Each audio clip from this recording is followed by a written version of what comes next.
Perhaps we need some outside universal threat to make us recognize this common bound.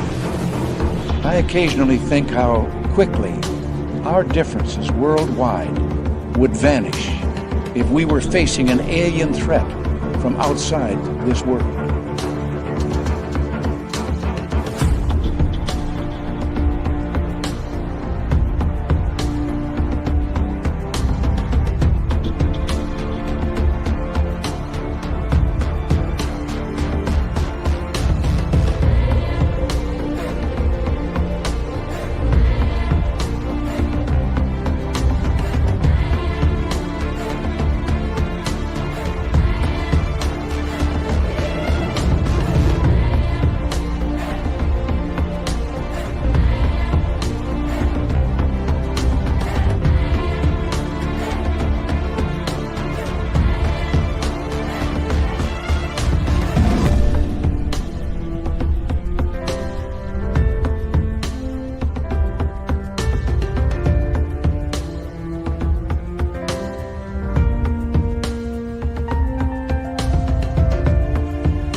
Good evening and welcome to Spaced Out Radio tonight. My name is Dave Scott. Thank you for kicking off year number 11 with us. Year number 11. Hard to believe. Wow. 10 years went by on Saturday night, and I'm still blown away by it. Oh, man. Thank you so much for being here. Cheryl Costa is our guest tonight. We're going to talk about her brand new book, The Second Oldest Profession. It's a spy novel. Ooh, how good is that? Dirty Filth is here with another crazy cartoon. And the best part about tonight, we have each and every one of you here as well, including in the studio in the gold medal position, Luscious Jules with a silver, Marty Burback with a bronze medal tonight, Race Fan in fourth place. How weird is that? Got to be better than that, Race Fan. Kitty Caddywhack, Tim Mothman and his goatee, two separate entities. Kurt M., how you doing? Grandizer is here. Grandizer will be signing autographs after the show. Line up to the left of the studio, if you don't mind, to the left of the studio. Michael Morris, how you doing, buddy? Lee the Bee, Frankie B., Linda, how you doing? Linda will be signing autographs after the show as well. Her first time, or his first time. I'm not sure. What is a Linda? We'll find out. But Linda will be signing autographs after the show. Line up to the right of the studio, if you don't mind, to the right of the studio. Brown Dwarf, Eternity Eternal, Les Paul Holland, Mel WD-40 is here lubing us up for tonight's show because you always want to go into a show nice and smooth. You don't want any of that rigidness. It's not good for radio. So thank you for lubing us up, Mel. Kathy Evans, how are you? Brown Dwarf, nice to see you. Little Timmy James. Good to see you, buddy. Millennium, my man, thanks for coming on in. Mama Catherine, mwah, I love you, my dear. Hope you have yourself a wonderful, wonderful night. And here we go. Cypher75, nice to see you. Thomas Rock, Ginger Turtle, number 42 in your program, starting at center ice tonight from Stockholm, Sweden. Lars Jansson, Operation Shutdown, nice to see you. Human Carl is here, a great veteran of the United States Air Force. Thank you for your service, Human Carl. We love you around here. Noble Patrick, thanks for coming on in as we continue on with our roll call here. Necessary Dialogue. Al Garay over on Twitch, 2,000 push-ups in 90 seconds.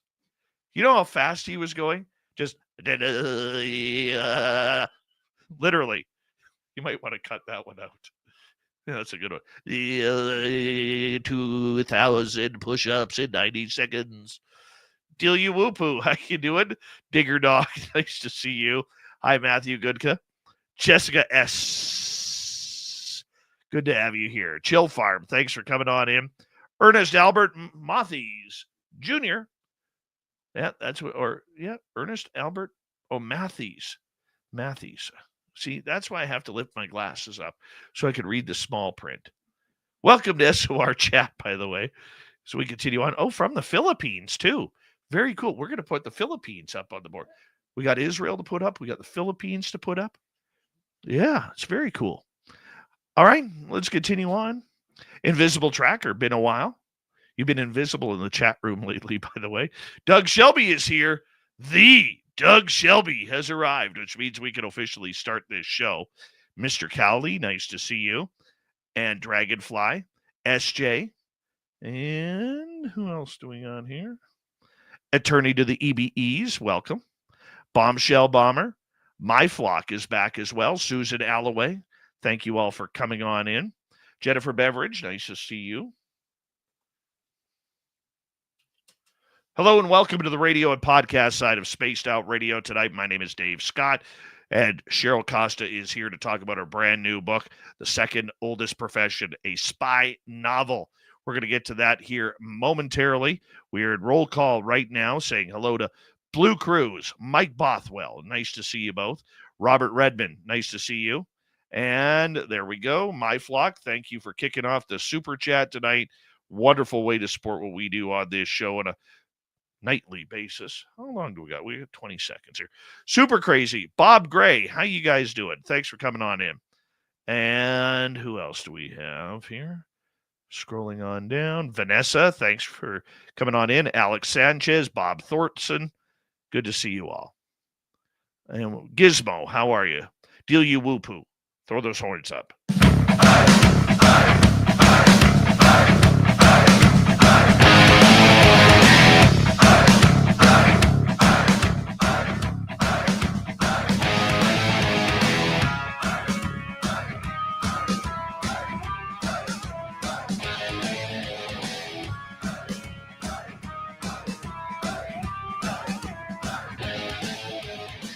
Mountains of central British Columbia to you listening around the world. This, my friends, is Spaced Out Radio. I'm your host, Dave Scott, sitting in the captain's chair of SOR headquarters. We welcome you to tonight's show on our terrestrial affiliates around North America, digitally on every major podcast network. Our website, spacedoutradio.com. We have a plethora of features for you. Rock out Bubblegum, read the news wire, check out our swag as well.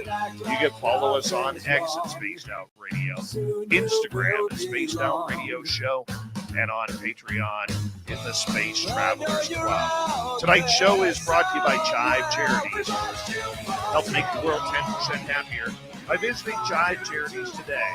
You can find them on our website.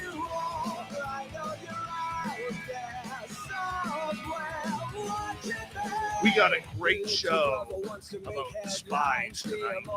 Author, researcher, journalist Cheryl Costa will join us here momentarily. Then in hour number 3, it's going to be fun. We got Swamp Dweller.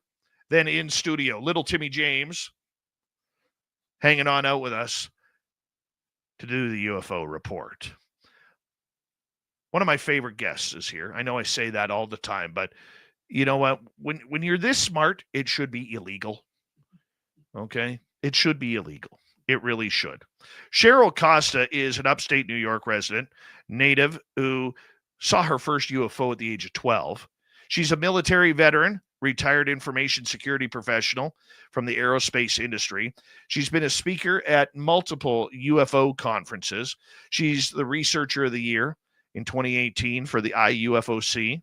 She has co-authored and authored many books over the years regarding UFOs, but this time she went a little different. Yeah.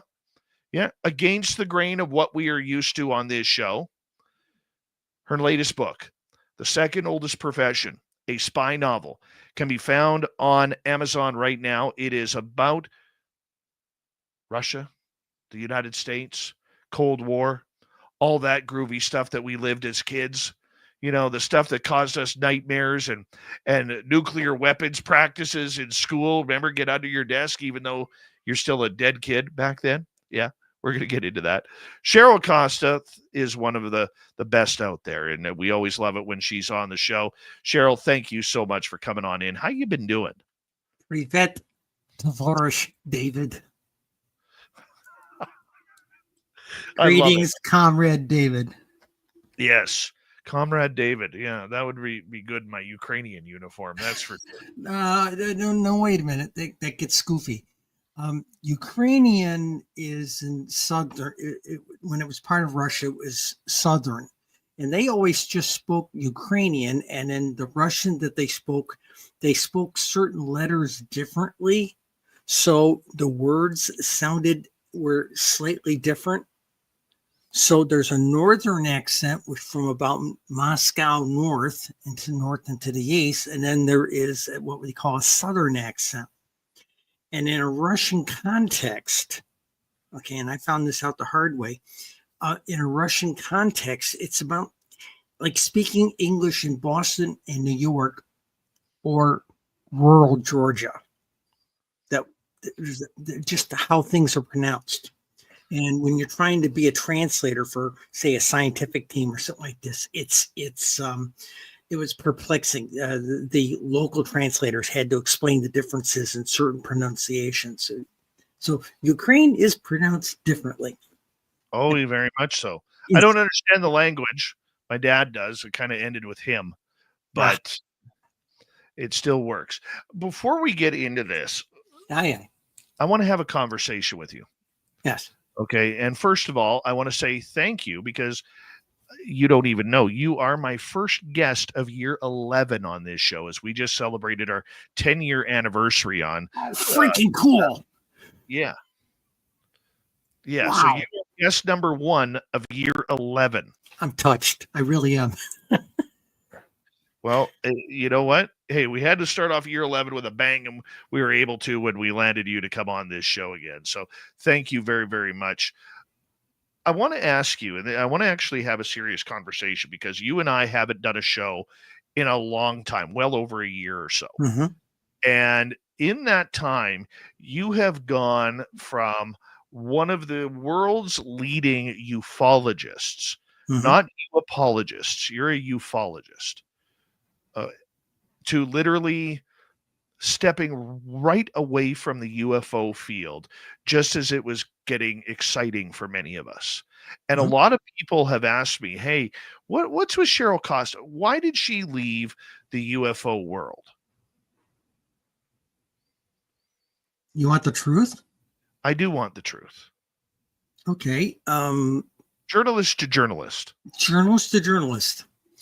At one point, when I started being on the circuit, and I was doing a lot of conferences, I went ahead, and when I first started writing my newspaper column, I caught a lot of crap from what we'll call the trolls, that were giving me crap about my gender. Okay. And I got some incredibly horrible looking mail, all kinds, almost pornographic in some aspects of it. It was quite demeaning. So after we came out with our first book on statistics, I had the presentation all put together for the tour. We were going to start in Laughlin, Nevada. And I did and I just said, Linda, we're going to have to deal with this. Let's be up front. So I added 4 slides to the beginning. There was the title slide and then 4 slides. And the next 4 slides where there was a picture of me in my Air Force uniform. There was a picture of me in my Navy dress blues with a big Paul Bunyan beard, my submariner uniform. And then the last picture to come up on that slide sequence next to it was my glamour shot. Okay. And I basically said, this is me. Then I popped up a 4th picture and I said, here's me and Linda jumping over the broom at our sacred union. We're a couple. Okay. That's who we are. Okay. And then I stepped down front. In every conference I did this, I stepped down front and said, if you can't deal with me, you're never going to be able to deal with ET. Okay. And I was waiting for people to throw ashtrays at me or something. I was going to get stoned on stage. Actually, I had about 600 people standing ovation kind of thing. Okay. So, all right. So we go through a couple of years of this. And then right after I went to the 2023 Contact in the Desert. Now, I had been signed up with the Contact in the Desert people for 3-4 years before that, but we had COVID and we had to do everything virtually and all that stuff. I went and appeared at Contact in the Desert, and it was right after that. It was like somebody threw a light switch. I wasn't getting invited to anything. I couldn't get on any podcasts. There was somebody whispered something in a whole bunch of somebody's ears, and I couldn't get on anything except your show. So Linda and I just said, okay, we're going to step back. Something's going on. And for my attitude, when I started also watching some of the stuff, we had a whole bunch of energy going there. About a year and a half, 2 years ago, Congress was interviewing people. All the deep throat guys were coming out and telling us this stuff and everything. You saw these hearings where George Knapp and all these guys were sitting behind the guys that are testifying. And suddenly it was like a light switch. And things got real quiet. And I found myself non-grata. So the bottom line is I just backed away, went and pursued some of my other pursuits, really got into my other types of writing that I do. I've been writing for a long time and published a bunch of that. And that was the deal. Now, will I write any more UFO statistics books? No. Point one, and this is an honest answer, MUFON will not give me data anymore. So if I'm only going to be working with National UFO Reporting Center, what good is it? We were doing the unique thing of combining their data and showing what the scale of things were. Plus, Linda and I only set out to do a 20-year study of the first 20 years of the 21st century. That was our objective. And a major university has taken my papers. 2 archives are collecting all 53 books we published. Okay. So that's it. We just backed away and pursued other things. I'm 72 years old. I'm in a vocational retirement, so to speak. I get up every day and I put 6 to 8 hours in writing. Might be. I get contracts to write. I write murder mysteries. I just got paid because I wrote a ghost story for an anthology. I got the novel we just released. The fans that read that novel already have come back to me and say, wait a minute, you never did tell us about our the Spies' first mission. So I'm currently writing the prequel. So I'm having a great deal of fun in my retirement. Is there another UFO book on the horizon? My wife, Linda, is writing one, a very different kind one. And Mark D'Antonio encouraged her to write it. And I've been quietly putting together a perspective on my view of UFOs from all of my view. And all of my view goes deeper than anything I've published. What changed in ufology? I have my theories on it, but I think Nicole Sackage puts it best, somebody who respects you very, very much in Nicole. And I think she put it best where she says there's a big difference between ufology and what she calls the 2017s, which I nicknamed Uapology. Yeah. Okay.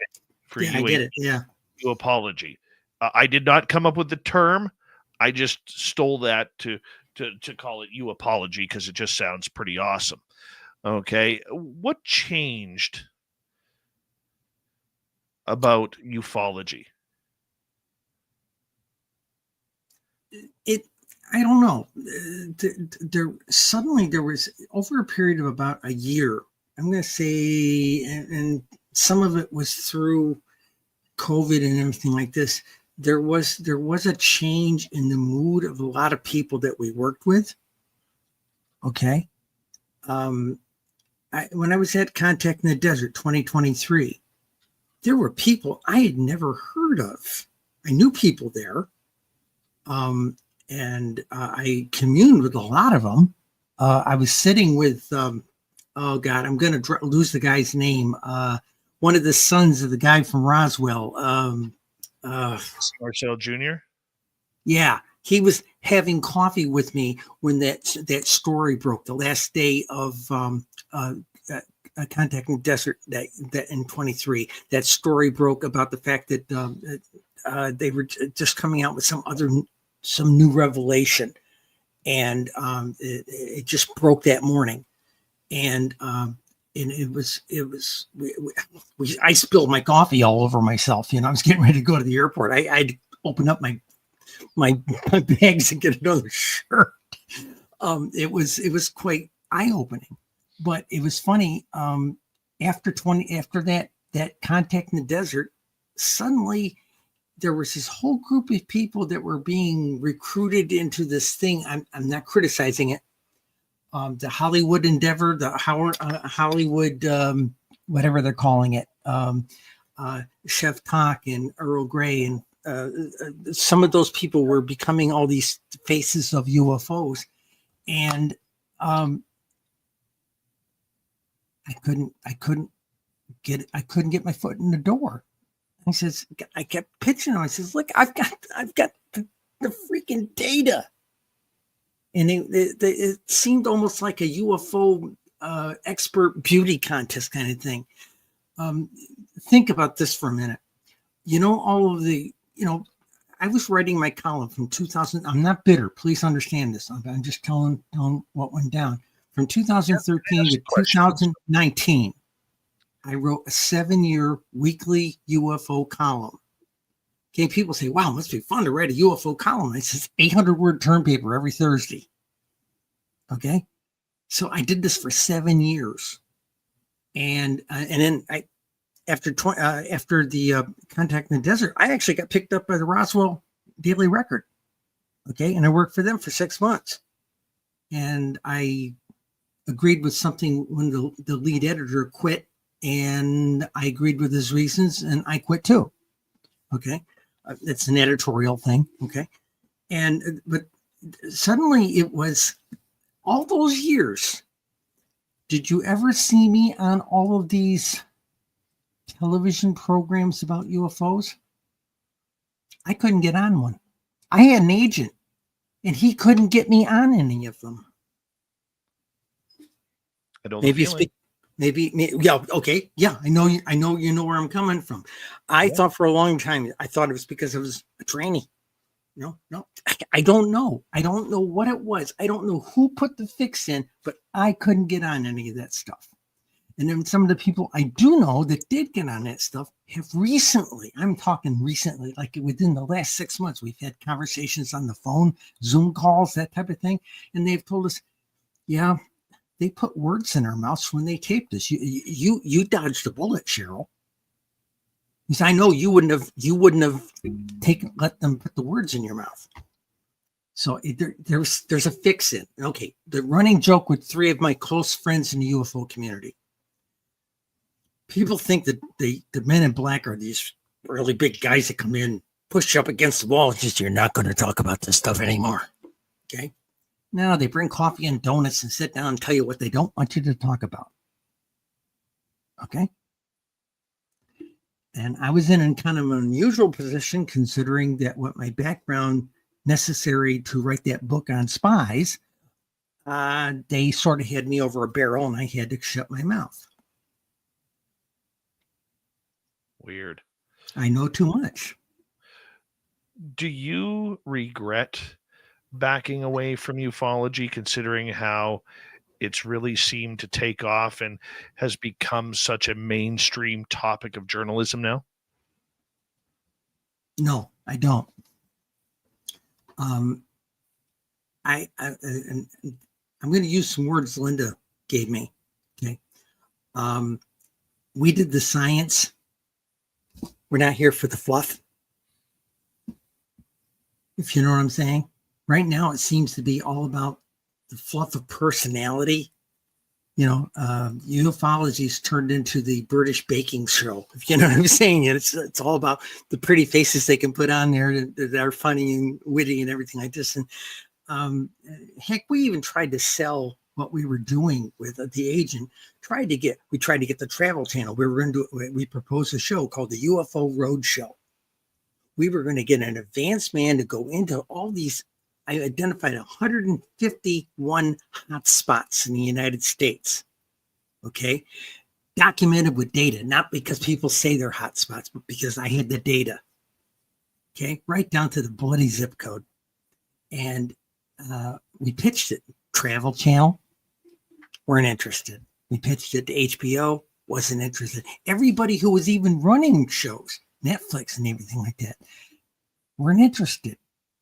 We couldn't figure out what was wrong. They thought we were too egg-heady with data, with science. Even the Science Channel dodged it. And can you imagine a show that we could have had on the Science Channel with guys like Dr. Bob and myself and maybe Mark? 3 scientists? It would have been brilliant. Nobody was interested. Not enough flash. And so I backed away. I've got a book in me. Yeah. And the data we produced that is published, State University of New York, Albany has taken my papers. That's a prestigious thing for a ufologist to have a major university take their papers. Yes. Okay. And of course, Dave Marler has his archives out there, and he has asked for a full collection of all 53 UFO books we've done. And we've gotten to raise some money to get copies of them. And actually, the biggest cost of the damn thing is shipping them out there. Oh yeah. 50 books at £2 a pop. Think of what the shipping charges are. It's right. That kind of thing. But so my attitude is, we have a legacy that we produced. And someday when somebody looks back and say, wow, some of those early people in the early 21st century, look at this data from this one couple. Right. Linda and I look at it like the Curies. We're going to be the 2 Curie ladies from the early 21st century, I guess. I want to ask you, as we got about 2.5 minutes before we have to go to break here, the fact that ufology has shifted so much to technology, the hiding under the acronym UAP, and we just put up a new shirt on our website today in our store called Friends Don't Let Friends UAP. I saw that. Yes. So you can get that shirt at our Spaced Out Radio store right now. There is a sweater version of that too. But just looking at the way it changed for you, did it take the fun out of it? Yeah, it did. It took the fun out of it. It took the excitement out of it. There were a lot of good people that I was able to, commune with and talk to. You bump into them at these things. One of the best people I met at the UFO Congress was Stanton Friedman, a couple of years before he passed. And I went to him one day with a couple of pages from our first data book. We hadn't published it yet. It came out a couple months later. I showed it to him, and he sat there and he thumbed through these couple of pages from this one chapter. It was rows of data, and he crumbled it in a fist, and he held it up, and he stood up in the vendor suite and said, "Somebody's finally publishing some data." So we felt motivated to continue doing what we're doing, but right now, I don't know what's driving the whole thing. I guess unless you had that deep clearance, and like guys that have testified, or you were a fighter pilot, nobody wants to hear from you. I think you hit the nail on the head, how they've turned this into a military subject. It is no longer a subject of the world. And like we've been talking to our audience for the last long while here, Cheryl, that this is a subject that they have taken over, and they've fear-mongered. And they have also, because fear creates budget. Yes. That's the one thing that there's 2 things that you could do in the United States if you want to get a government budget. Number 1, you promote fear. And number 2, you promote the fact that American lives could be lost. Yes. You'll get the check that you want. Or that transsexuals rape people in bathrooms. Trust me. But okay, I know you got to. I know you got to go to break. There is this other aspect of it. Let's go to break. Let's go to break. Go to break. Author Cheryl Costa, brand new book out, Second Oldest Profession. A spy novel can be found on Amazon, Barnes & Noble right now. Go check it on out. She is one of the best. Spaced Out Radio continues right after this.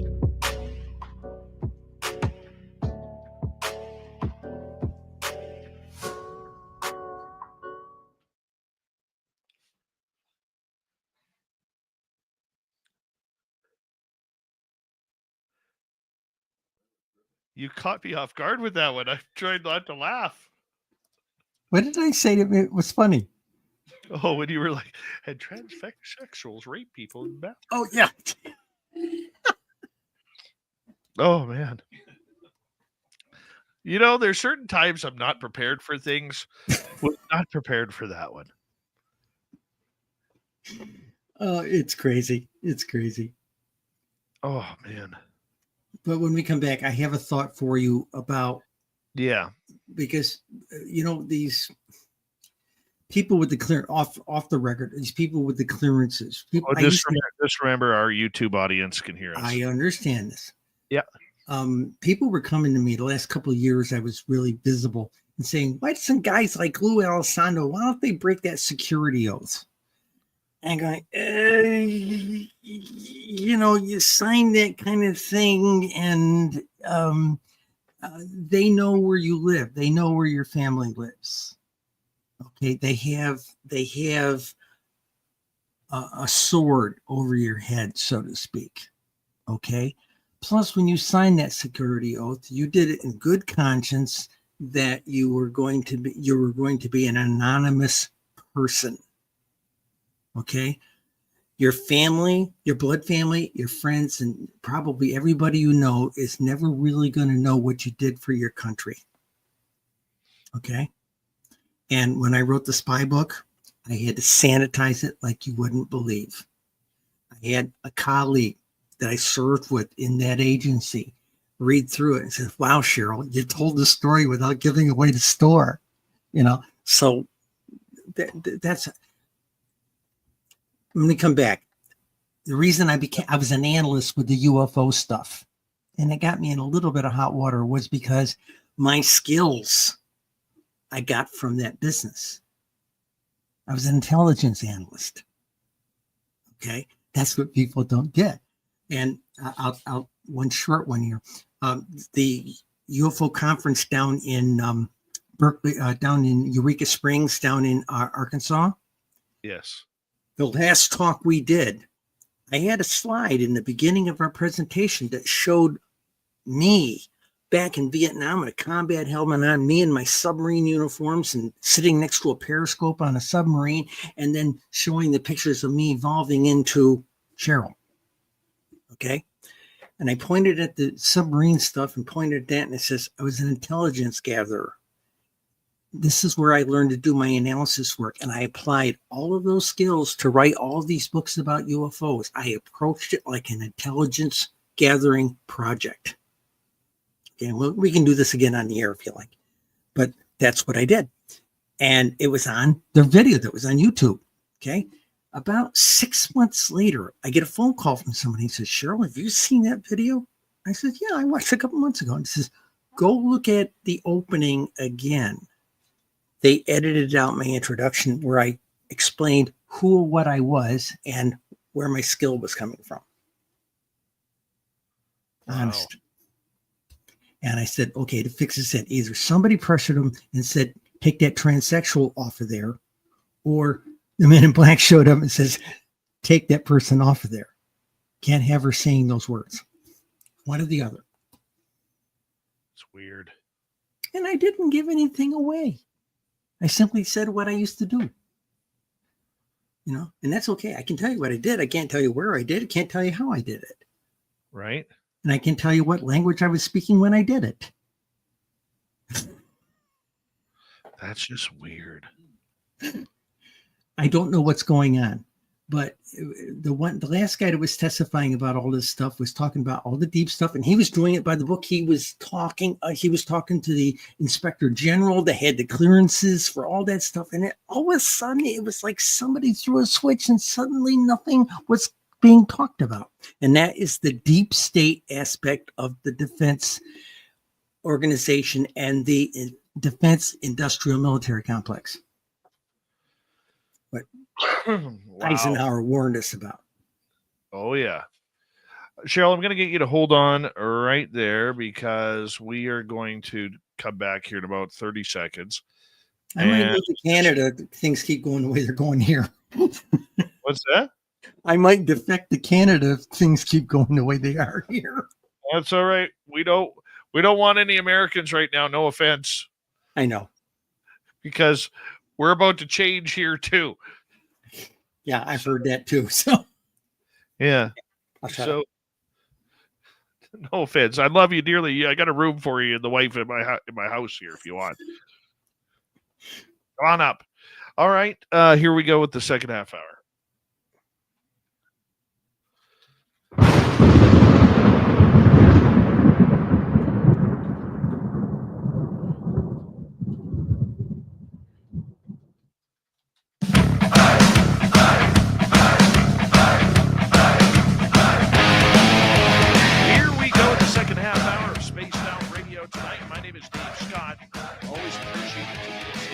Especially when we have Cheryl Costa, a great author on this show. Reminder to all of you that if you miss portions of this show or others, you can check out our free archives by going to youtube.com/spaced out radio. Do old baby the favor, hit that subscribe button. Our website, spacedoutradio.com. We have a plethora of features for you. Rock out to Bumblefoot, read the Newswire, check out our swag as well. Follow us on X at Spaced Out Radio, Instagram at Spaced Out Radio Show, and on Patreon in the Space Travelers Club. Cheryl Costa is here. Brand new book from this award-winning author, The Second Oldest Profession, a spy novel. It's about the Cold War. I believe it is fiction. Sounds fiction. Could be fiction. We'll get that when we get into the book here in just a little bit. Cheryl, it is always a pleasure to have you on this show. Thank you for being here. And right before the break, we were talking a little bit about ufology, just the losing of the fun of it all and everything that goes along with that. And you wanted to make a comment. Well, okay. In fact, somebody here in your chat group just made a comment. It was the EEB, the attorney for the EEBs, right? Made a good comment. What happened to the with Gersh's complaint? Okay, I can only say it this way. I had a very high clearance. Okay, but just because you have a high clearance doesn't mean you have a need to know.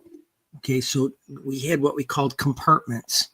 Okay, and different material gets stuck in certain compartment, and if you have a need to know and people, they need you to help with something, they'll read you into that compartment, okay, of information. And all I can say is about everything that, I don't know how, if I'm pronouncing this right, Gersh, Gersh, okay. Everything associated with that complaint that he made to his inspector general is, one, above all of our pay grades, and two, outside of any compartment that any one of us are cleared for. That AG had the right kind of coverage, the right kind of clearance, and the right kind of open view to compartments, but none of us do. And that's one of the other things that changed. Suddenly, your average Joe on the street couldn't go out there and do UFO research anymore, because now it's all covered by that whole spooky, slimy cloak and dagger military secrecy thing. I get that, and I can appreciate that. Do you think that this subject has been, how can we put it, infiltrated with bad actors? Absolutely. Especially on social media? Beyond a doubt. That's another reason I backed away. Do you have proof of that? No. But I have sources, and you learn to, in my business, you learn to study things, and you learn what not to walk on the third rail at the train station. Well, I was going to put it a little bit more candidly. It was that journalistic intuition that you had. No, the journalistic institution, I would have dived into the story if I didn't think I was going to get hurt. But look, I'm a combat veteran. I served in nuclear submarines, and I did a whole bunch of other goofy stuff that I say to myself, how did I ever survive it? And there's some things you just learn to not today.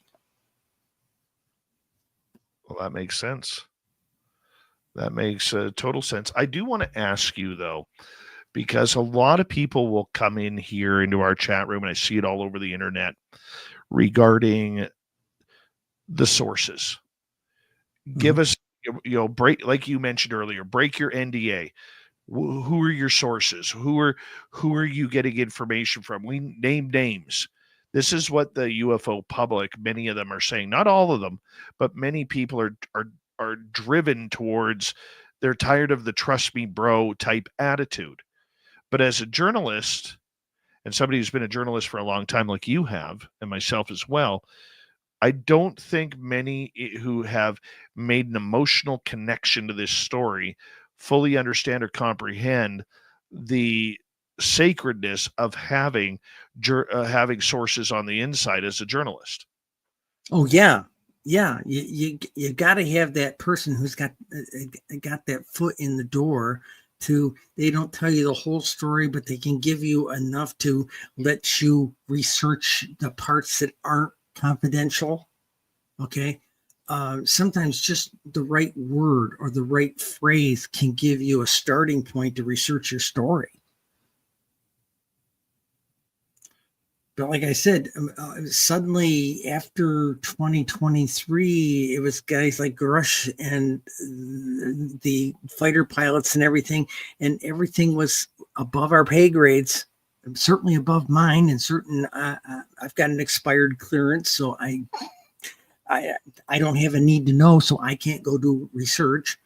Now, Stanton Friedman was brilliant. He found ways of going in and archive information and finding stuff, but I don't have I'm retired. I don't have the resources to fly around the country and go to these archives. So it became, I'll give you an example. I was writing for the Roswell Daily Record for about 6 months. And I thought, well, heck, it will be like writing for the Syracuse New Times. Okay. The problem I ran up against is I couldn't get people to talk to me anymore. Okay. My sources in the UFO community were drying up. Okay.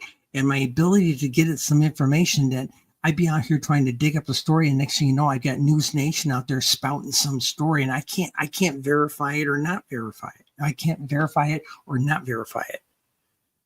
And so I couldn't keep fresh material. And as a journalist, you got to have fresh material. I couldn't keep up. I didn't have a budget to go down there and go to all these press conferences that News Nation was showing up at every morning. That was my problem as a small town reporter. It is tough. I know that feeling all too well. All too well. I mean, because I have to, in a similar sense, I have to have a daytime job in order to make sure my own personal bills are taken off. Well, guess what happens during the day? All the reports come out. How do you report on that? How do you dig into it? How do you call your sources on it? How do you do that? Because by the time you get to the phone, it's 5, 6, 7 o'clock at night Pacific time. Yeah. And, everybody who you need to talk to on the East Coast is either getting ready for bed or eating dinner or have shut their phones off for the night. But, the funny thing is all the best stories that I ever worked on took days, weeks, sometimes months to write. Okay. A good story takes time. Okay. And what we were dealing with was this whole things like News Nation and some of the online channels, MSNBC, things like that, that are literally putting it out there just about the time it's leaked. You can't compete with that kind of, whether it's correct or not. You can't compete with that. You start working on a story like that, and it's changed by supper time. And I couldn't keep up. I just said, I'm sorry, I'm too old to chase this down, and I have no budget to get down there and do it. Oh, by the way, the Roswell Daily Record wouldn't even give me a press pass. So what? Well, why am I doing this? That's really nice of him. Like, my God. I was doing it for almost nothing. I was getting paid a meager amount. I was doing it for almost nothing. But it came down to the old phrase: if I'm not getting paid and I'm not getting laid, why am I doing this? Been there many a time. I know you have. I had been there many a time. So I before we move on, because I do want to spend a lot of time on your new book, which is called The Second Oldest Profession, a spy novel. Have we lost ufology? Is there any way of getting it back, or are we just too far down the government rabbit hole on this subject to ever bring it back to what it was, where, it's a little bit more homegrown than government affected? I can't get into deep details, but a particular faction here in the United States tried to have, if it was a government, they tried to have a coup and take over MUFON about a month ago. Okay? I heard that. Okay. So it's getting nasty. There are people who are overtly trying to not try to bring it all out. They're trying to control the information. They want to be on top of the information. They want to be the focal point for that information. Like I said, I've had enough of it. I really have. So you don't. Someone wants. No, I don't. Say that again. Say that again. You don't see yourself coming back. Like I said, I have one book left in me, but I've been writing it really slow about UFOs. Okay. And my view of having been around it a lot longer than I originally presented that I had been around it. And I'm going to write my book. Linda's got a completely different perspective. And she's taken a more academic approach to her view of what's wrong with the way the UFO community has been treated and the way it's acting now. And we're probably both going to get run out on a rail when we publish them. Well, I want to see that. I do want to see that when that happens, because I think it's going to be very interesting to see what you come up with, because, I think there's a lot of people out there who have been waiting for some sort of answer or understanding to bring some normalcy back to ufology. So I think that would be great if it did happen. Oh, it would be wonderful, but I'm not holding my breath. Well, hopefully. All right. Well, let's get into this. You got this book happening, brand new book. It is called The Second Oldest Profession, a spy novel about the Cold War and the spies among us. You okay there? Oh, you hit your microphone there with the book. Yes. Tell us about it. We took the approach. The book wasn't an idea. Sorry about that. I'm trying to get my microphone right. The book, I'll tell you where the book came from. I've been with the Veterans Administration for some period of time, and I speak to 3 shrinks a month. Okay. Because I went there for some very odd ailments that I had, and it turns out I was exposed to Agent Orange when I was in Vietnam, and that's catching up with me. Okay. So I'm being monitored very closely physically, and I'm in relatively good health except for a couple of goofy ailments. And but when they were doing my intake, they determined that I had a rather serious case of PTSD. And some of it was related to combat in Vietnam on the ground. What did I do in Vietnam? I went up in cherry pickers. I climbed tall ladders, and I climbed telephone poles. I was a telephone lineman. People shoot at you on those things. Okay. So, okay, that's enough said. plus the largest ammunition dump at that time was the largest ammunition dump on the planet, was in Cam Ranh Bay, Vietnam. My barracks was a mile and a half from it, and in August, I think 25 August 1971, a sapper went in, put a satchel charge on a rack of 500-pound bombs, and it started going off at 8 o'clock at night, and it didn't stop going boom, boom for another 18 hours. And my barracks was about a mile and a half from there, and my ears haven't stopped ringing. The concussions would not, if you were standing up, the concussions would knock the wind out of you or knock you off your feet. And it was, people say, well, it must have been like 4th of July. I said, no, 4th of July was like the first rack of bombs that went off. We had 3,000-pound bombs going off, okay? And this was going on for 18 hours. It was a mess. And other ammo dumps around the world have been blown up and things like that in conflicts. But this one was particularly unique because it was it was called the Tri-Services ammunition dump, and it was the largest one. From what they say, it definitely was the largest one in Vietnam, but from what we understood, it was the largest one on the planet, and it went up. So there's some of that. I'm getting a disability for it, so because of some of the damage it did.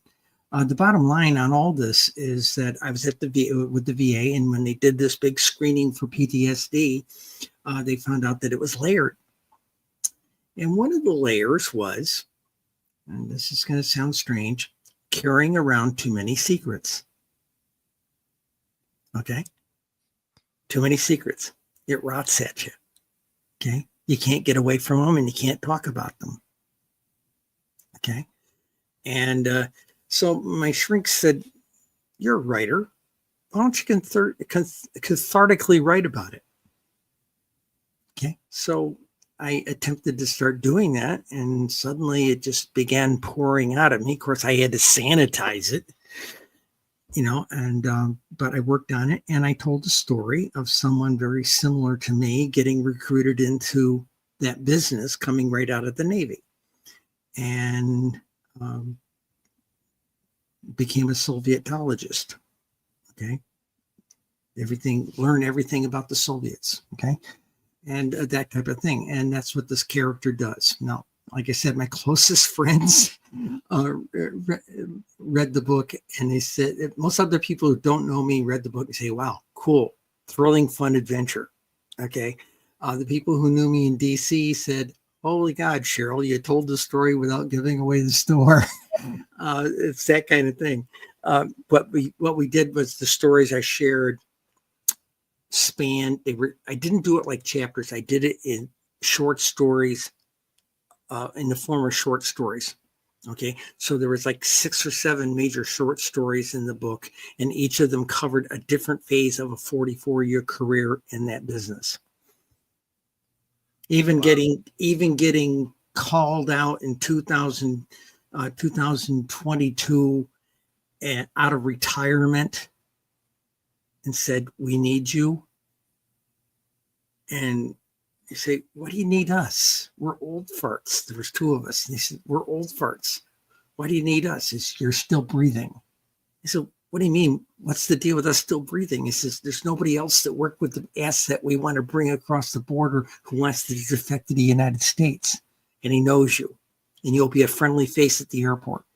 So we had to drive up to Ontario, grab him in the airport, throw him into a limo, and get him across the border. that kind of thing. Not the kind of thing you do at, 70 years old, but, the joke was just, why do you want us? We got AARP cards and get Medicare, and you want us to go on a mission. Everything hurts, for God's sakes. That feeling. But I'll give you an example. That particular asset was taken into like an identity program, that kind of thing. But we had kind of a code word. I said, gee whiz, if you're ever at a UFO conference and I'm sitting there signing books, if you say Privet Tavorish to me, I might buy you dinner. And Contact in the Desert. that occurred. Okay.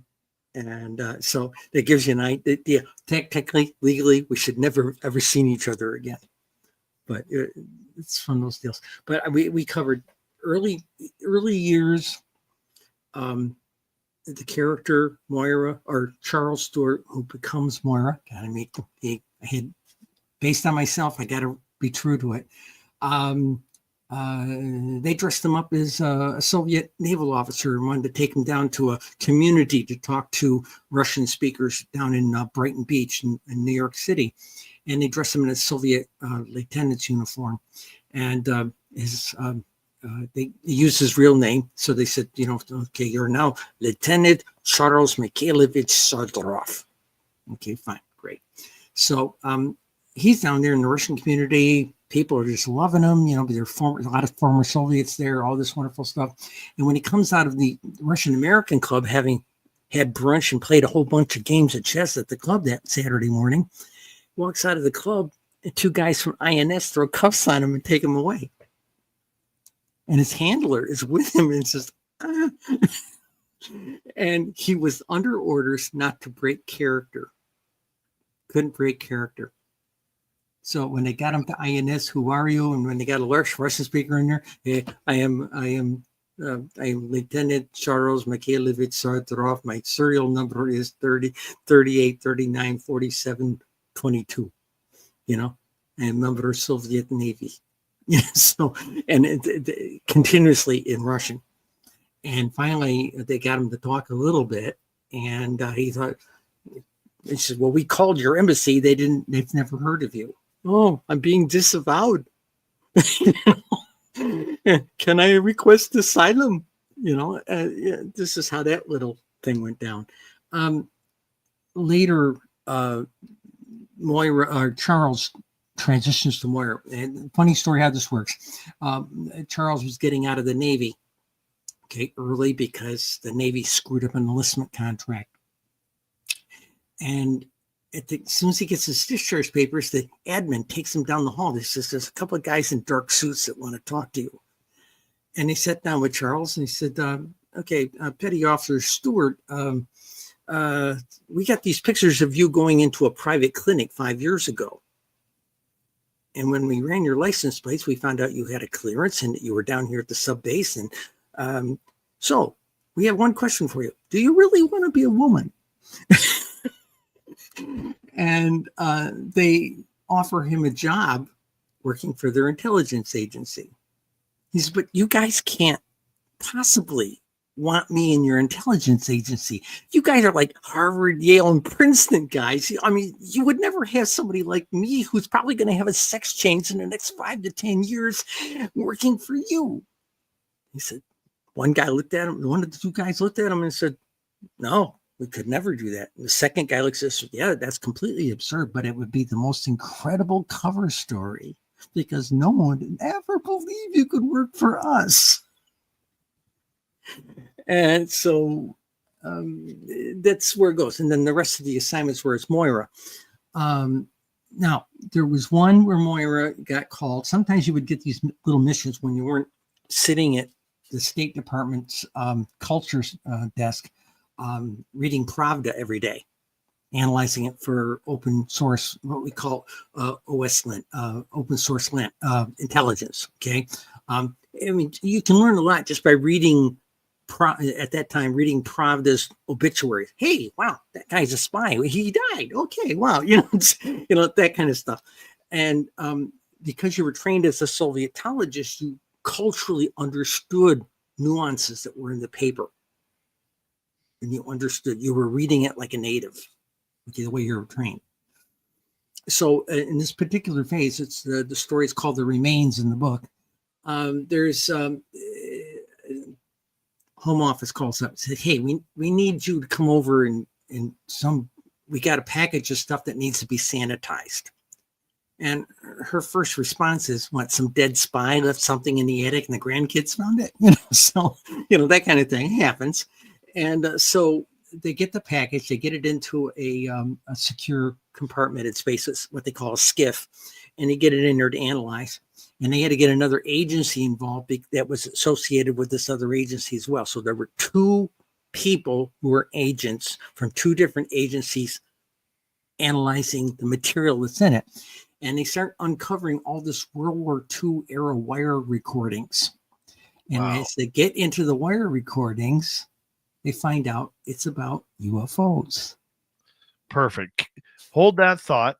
We are going to come back from the break here at the top of the hour with Cheryl Costa, author of the amazing book, The Second Oldest Profession, a spy novel that was found on Amazon. This is Spaced Out Radio with host Dave Scott.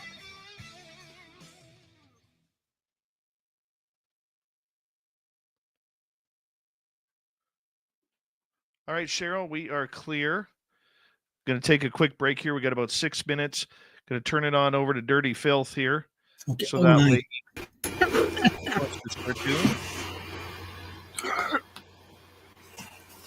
All right, there, I got the old microphone working. All right, I have to say one thing. If I've sent out a whole bunch of Christmas cards this year again. However, Canada Post is still on strike, so I have no idea when anyone's going to get their Christmas card. It may have been eaten by a post office gremlin of some sort. So, apologies. You might get your Christmas card soon, or possibly in 10,000 years. Oh, hello, Mr. Gremlin. So, oops. Click that guy. There we go. To turn my terrible music down. Hello, cat tongue. Speaking of cat tongue, the gremlin is currently licking the carpet because he's orange, so can't really expect any less from him. So it happens when you have orange cats. They're weird. Hello, Kira.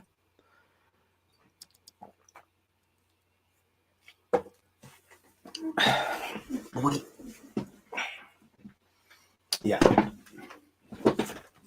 Apparently he's chewing on a piece of wood that I came out of my terrain for my miniatures and junk. Because I was building some trees for the dice rolling next weekend. All right, let's see here. Hello, Tim Mothman. Truth Seeker, everybody else. Hope your evening is doing well. It was warmed up a little bit here, still frozen. Had to shovel the sidewalk at home and at work. And at work, I had to shovel all the way to the garbage bin because one of the trucks got stuck in the back, too. It was kind of comical. Kim Jellin. Thanks, Tucson MUFON. Hello, Latchkey Hustle. I just figured, it's all fine and dandy for Sasquatch to go outside because he's got a thick layer of body hair, but poor little gray alien's just freezing himself off. So look at him down there. He's got like 4 layers. He's got 2 pairs of long johns on too, by the way. Yeah, my gremlin's a good boy.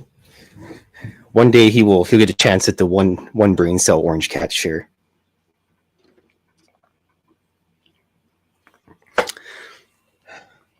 Yeah, we still use the Moose Express.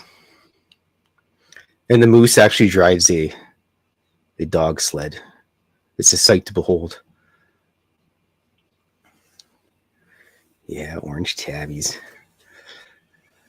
And I had to add a UFO in there as well. But the best part about winter is there's no mosquitoes. So I don't have to worry about those guys. It's actually kind of comical because I let the cats were whining and they need to go outside because apparently they're bored. It's nice and warm when they're sitting there looking out the door, but when they actually get outside.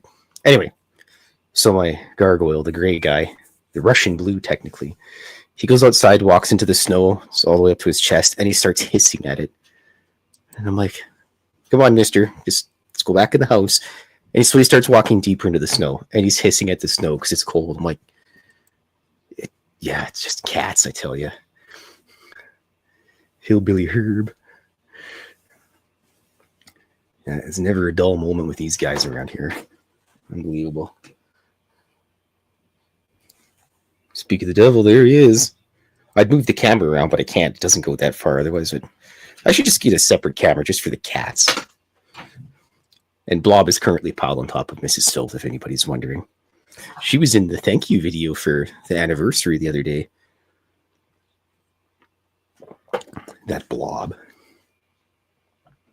By the way, thank you for the anniversary picture of Blob. Oh, you're welcome, Dave. It's time to give those cats some cat snacks. Well, is it already? Yeah, just about. Another great piece there, Dirty Filth. Thanks, Dave. Have a good evening. And Cheryl, you have a good evening as well. And everybody else have a good evening. I'll give the cats a little extra snacks for you guys. All right. Appreciate it. Say hi to Blob for us. I will. Okay, bye. Bye. Dirty Filth, everybody. All right. Let's say hello quickly here to Hillbilly Herb, the gorgeous and talented Kim Jellin, Richard Minnick. How you doing? Good to see you. And who else joined us here late? The amazing Kira, who's stunning every day. Did you give Mark that hug for me? Aloha, Dave. Nice to see you. Big thank you to our super chatters tonight. My Flock, Deborah Rooney, Cosmic Joe, Gizmo, and Shade Viking, or Shaq Valet, pardon me. Yeah.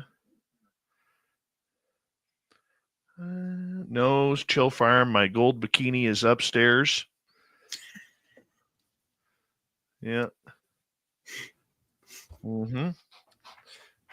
All right.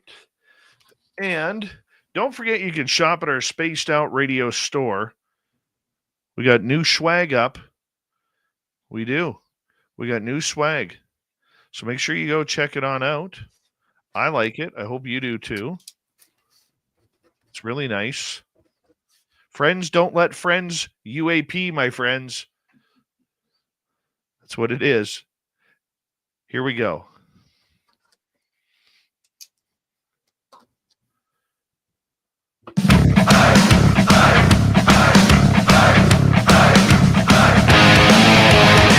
Here we go in the second hour of Spaced Out Radio tonight. My name is Dave Scott. We always appreciate you tuning us on in wherever you are on this beautiful planet we call Earth. Hello to everyone listening in on our terrestrial affiliates around North America, digitally on every major podcast network, and our website, spacedoutradio.com. We have a plethora of features for you. Rock out to Bumblefoot, read the news wire, check out our swag as well. Follow us on X at Spaced Out Radio, Instagram at Spaced Out Radio Show, and on Patreon in the Space Travelers Club. The Desert Clam has set the password for tonight in the SOR Space Travelers Club. What is this? Macropicide. There we go. Macropicide is your password. Use it wisely, space travelers, as the clam sets the password each and every night right here on Spaced Out Radio. We have Cheryl Costa here, award-winning ufologist, taking a break from the UFOs to concentrate on a brand new novel she has out called The Second Oldest Profession, a spy novel. Now, we know what the world's oldest profession is, prostitution. But the second oldest? I didn't know the second oldest was spying. Yeah, it is, with less morals than the first. So, actually, spying actually is really very, very old. And see, everybody connects it with like military secrets, that type of thing. But actually, true espionage has its roots in economic spying. If you could get Joe's recipe for his mead and bring it up to your pub and make his style mead, you'll get his customers. You know, it's and the Japanese back in the 60s, 70s, and 80s, they knew this very well, and that's how they capitalized their industry, by being able to just be on top and steal secrets. And they were very good at industrial secret stealing. Wow. So, and in fact, some of the best stories about spies are in the Bible, amazingly enough.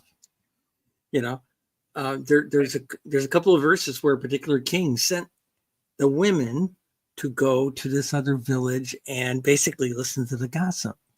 And women spies, this is the thing, our American view of spies is always this, James Bond with the big cannon and sexy girls in the background and car races and gadgets and things. And the Mission Impossibles make it like that, but the true spycraft is about quiet observation and reporting. Okay. So some of the best spies in history, especially during World War II, were women, because one, gals, you're going to get this, women are essentially invisible in our culture. And as I got older, I got gray hair. Suddenly I am totally invisible. Okay. So you're considered to be harmless. Okay. George Washington used a lot of women. Okay. George Washington, first president of the United States, General Washington. I cannot tell a lie. No, we have a joke in the intelligence business. George Washington said, I cannot tell a lie. The rest of that statement means, but he hired other people to do the lying for him. Okay. That's how it works. So he had people that he would take some private and he'd give them some money to go get some beers. And he'd say, go down to the beer, have some beers, act drunk, and say these things, and the British spies will hear them. And he fed misinformation like you would not believe by doing this.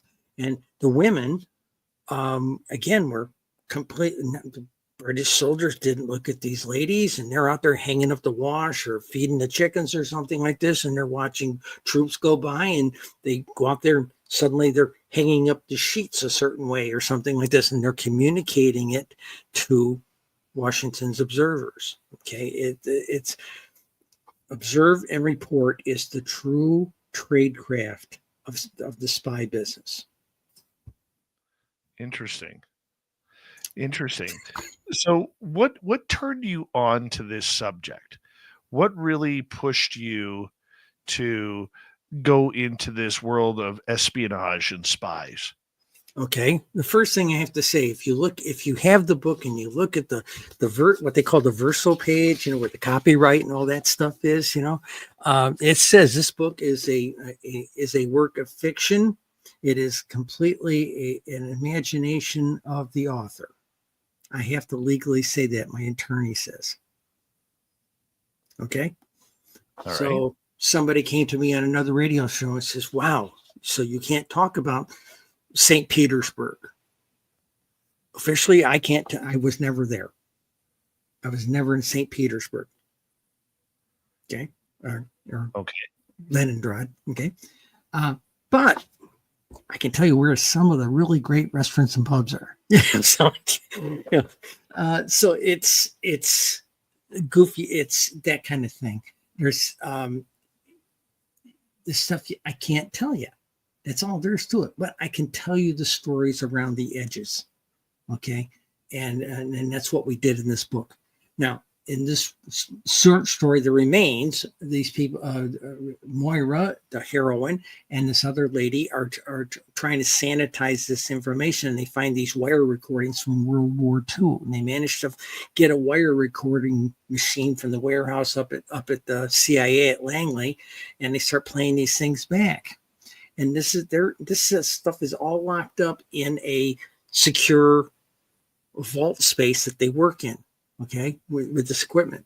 And after they've played a bunch of this stuff back, they come back to do some more analysis. They open up the skiff. They both have a brass key to get in, and they can only get in with these two brass keys together, turn together, 1, 2, 3, and turn the keys. And they open up the door. The place smells like alcohol, and all of their equipment, all of that material is gone. Oh my. Okay. Now, in those days, someone like me, Moira, said, UFOs? Oh, that's BS. There's no such thing. A long time ago, that was my head. Now, remember when I was on UFO shows with you and all this stuff? Yes, my first sighting was 12 years old. But as I got older and wiser, it's BS. Okay. And then you see this other material, and you see the specialness of this material and where it's coming from. And you go, oh my, these things are real. And then one day, all the evidence that you have is snatched away.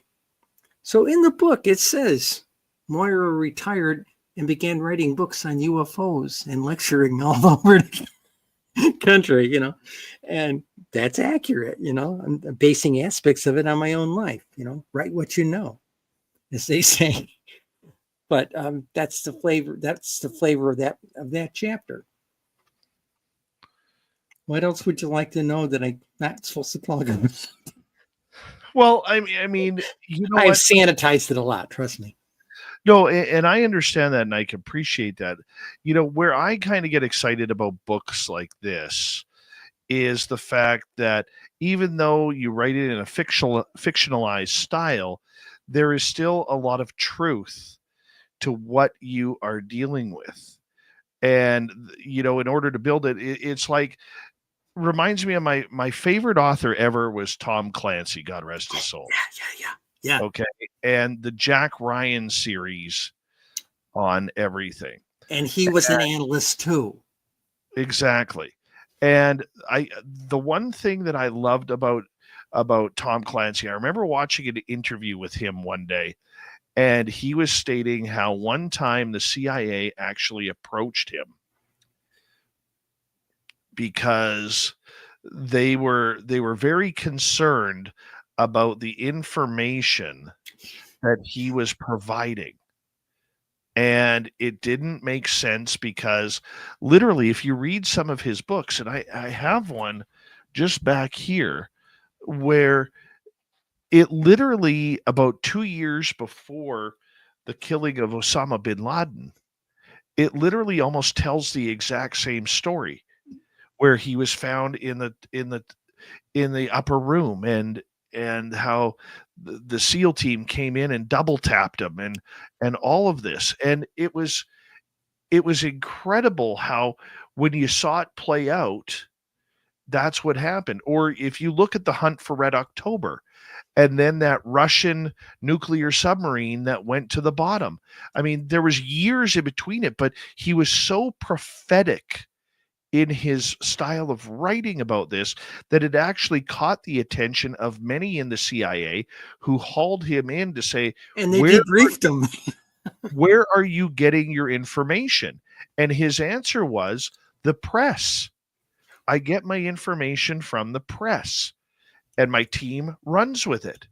And yet the accuracy of it all is scary good. Scary good.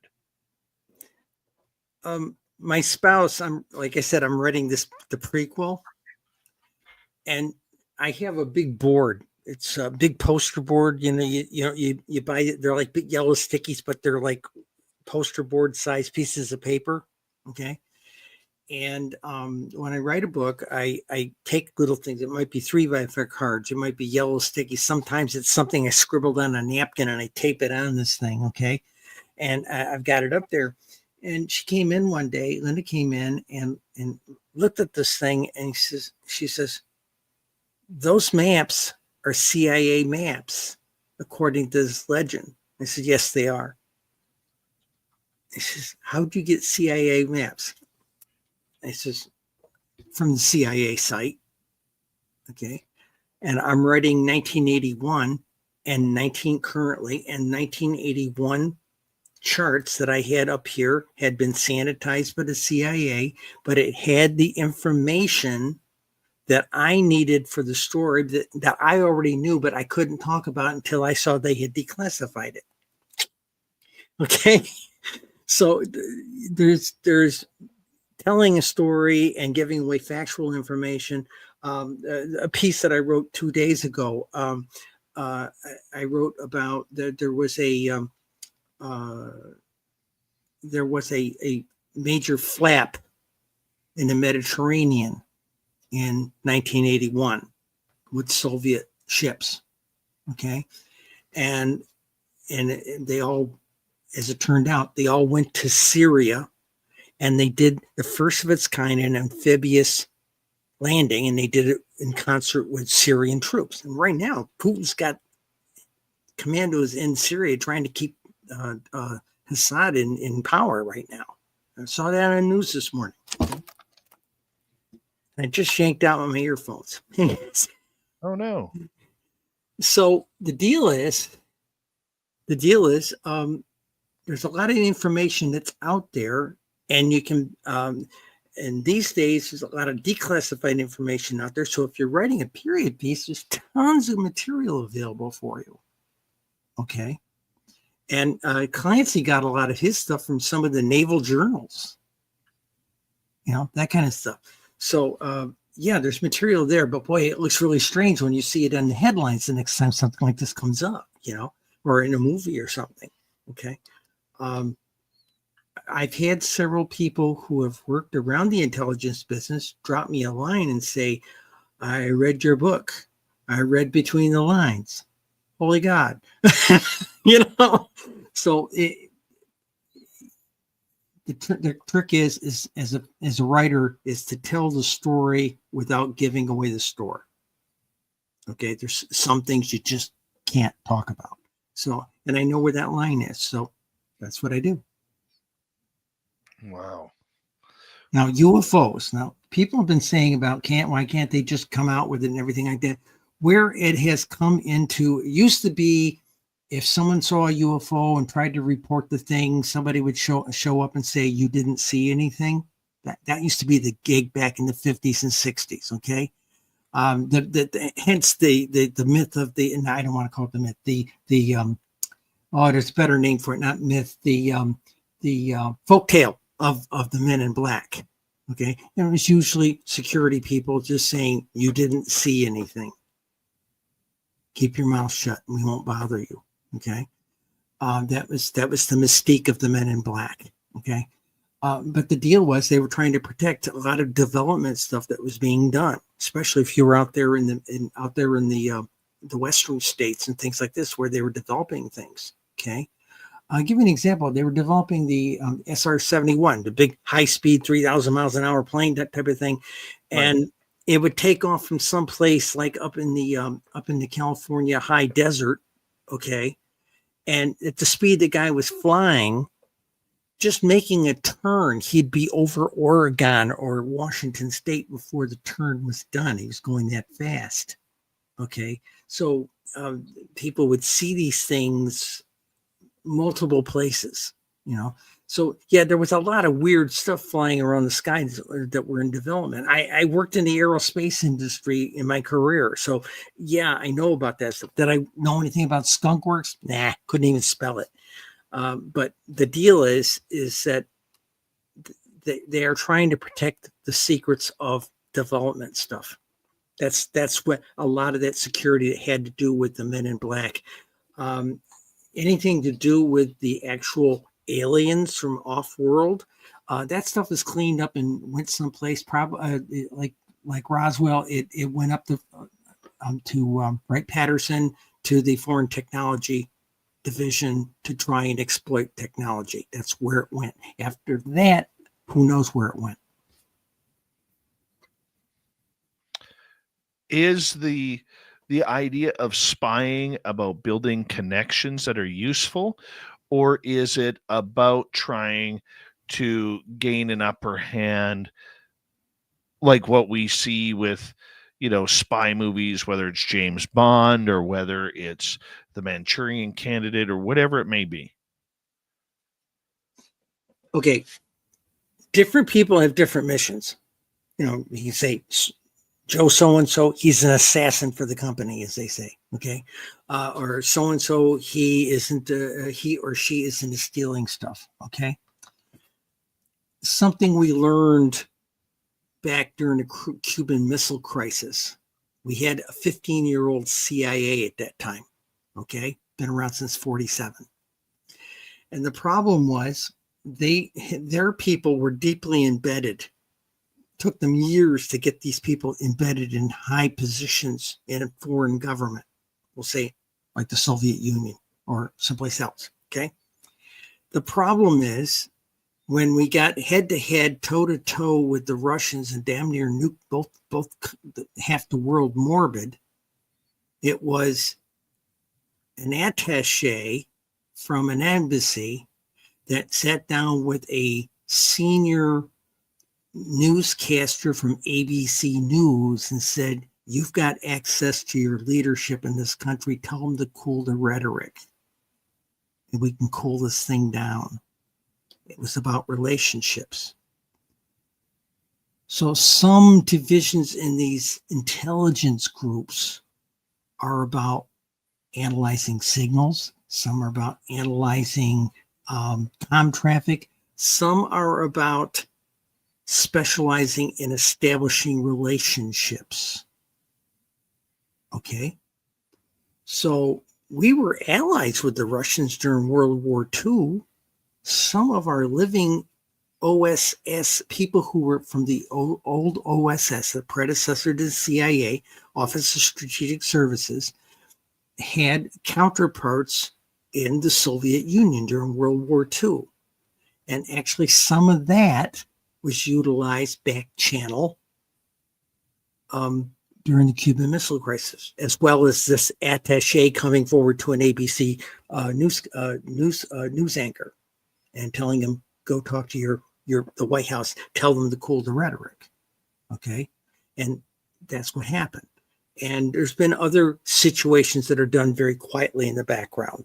Okay, and you do your best. Some agencies have people who are just specialized in, and we talk about this in the book, go over and charm the pants off the Russians. Okay, that type of thing. And Moira Moira goes to charm school because she wasn't socialized properly as a young lady, and she ends up going to charm school before she goes on a mission to Russia after the fall of the Soviet Union with the idea of charming the pants off the oligarchs and the nouveau rich who have a hankering and a wish for the good old days of good czarist times, as they say, good czarist times. People say, how do you tell a fairy tale in Russian? Once upon a time in good czarist times.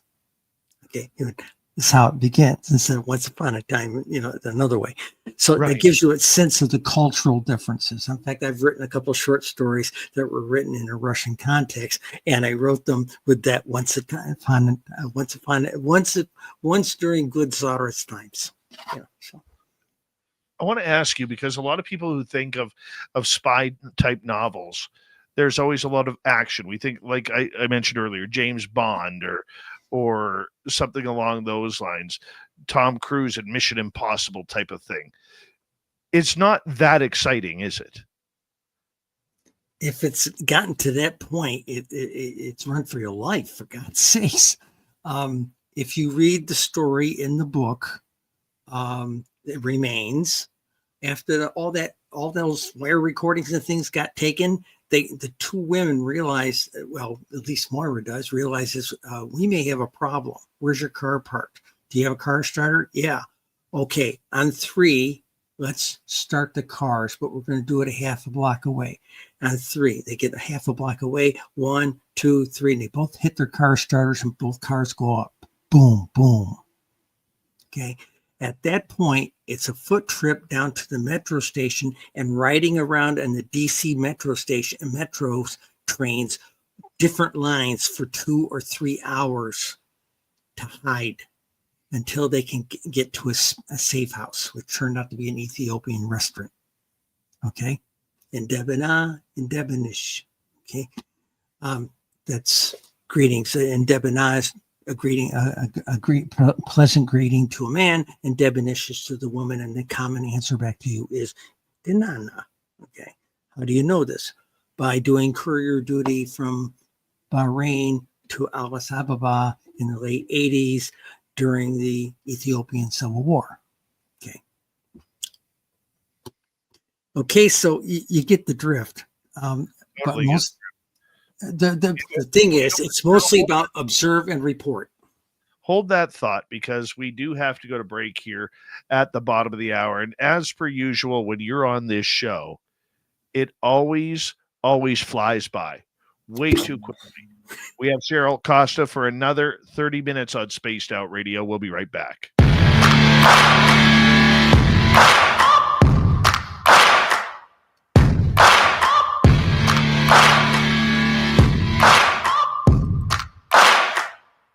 You're listening to Spaced Out Radio with your host, Dave Scott.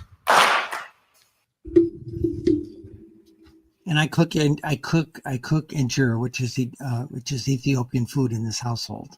So I really developed a taste for it. I had developed a taste yesterday for pizza, and I have the worst heartburn yesterday and today. Mike Bothwell, yes, I did get your question. Just thank you for that. We will get to some audience questions in the next half hour for Cheryl. So if you have any, please do me the favor, put them in capital letters, and I will get them to her. How about that? That's fine. I'll answer short questions with short answers if I can. Okay. Yeah. Oh, that's a good question, gorgeous Kim Jellin. What was it? We'll get to it during the show, but can you spot another spy? That's a good question. Cheryl probably could. I couldn't. I'm dumb that way. I'm totally dumb that way. That comes to the category of what we call Moscow rules. If you Google Moscow rules, basically the theory is don't look behind you, but yes, somebody is following you. Mm-hmm. Okay. If you look behind you, they're going to take you out. Okay. I'm going to do something right here quickly. Sure, go ahead. I'm going to do some shameful advertising here. Oh, do. All right. We have new product up on Spaced Out Radios coming. All right. Just want to give you a little show of it all, so that way you guys can take a little look-see-poo here. So if you want a new Christmas shirt, we have Alien Christmas right there. Look how beautiful this is. Nice. You don't get much more Christmassy than that. All right. You got your different colors. Come on. Let's go there. Yeah, we got some different colors there. And let's go to our We Own the Night trucker cap. You can get yourself one of these. If you're not in Canada, you don't have to worry about any sort of postal strike going on right now. Come on. Click on it. Why? Oh, that one's still publishing. Oh, no. There it was. There it is. A nice chapeau for your liking with We Own the Night on it. Look how nice that turns out. Right there. And what else do we have here for you? Yeah. Your new t-shirt, Friends Don't Let Friends UAP, because they are UFOs, not UAPs. So you can check that out too. That also comes in a sweater variety too. If you're cold, we have sweaters. Yeah. And here's the cool one from today. Just to show you guys, because this is kind of cool. I like this one. We Own the Night plaid shirt. There you go. On the pocket, it says We Own the Night. Wait for it to pop up here. There it is. And the inside tag actually reads Spaced Out Radio. Look at that, people. Look at that. How cool is that? All right. And don't forget, because we are, we do consider ourselves fun here. All right. You can get your famous ULP t-shirt.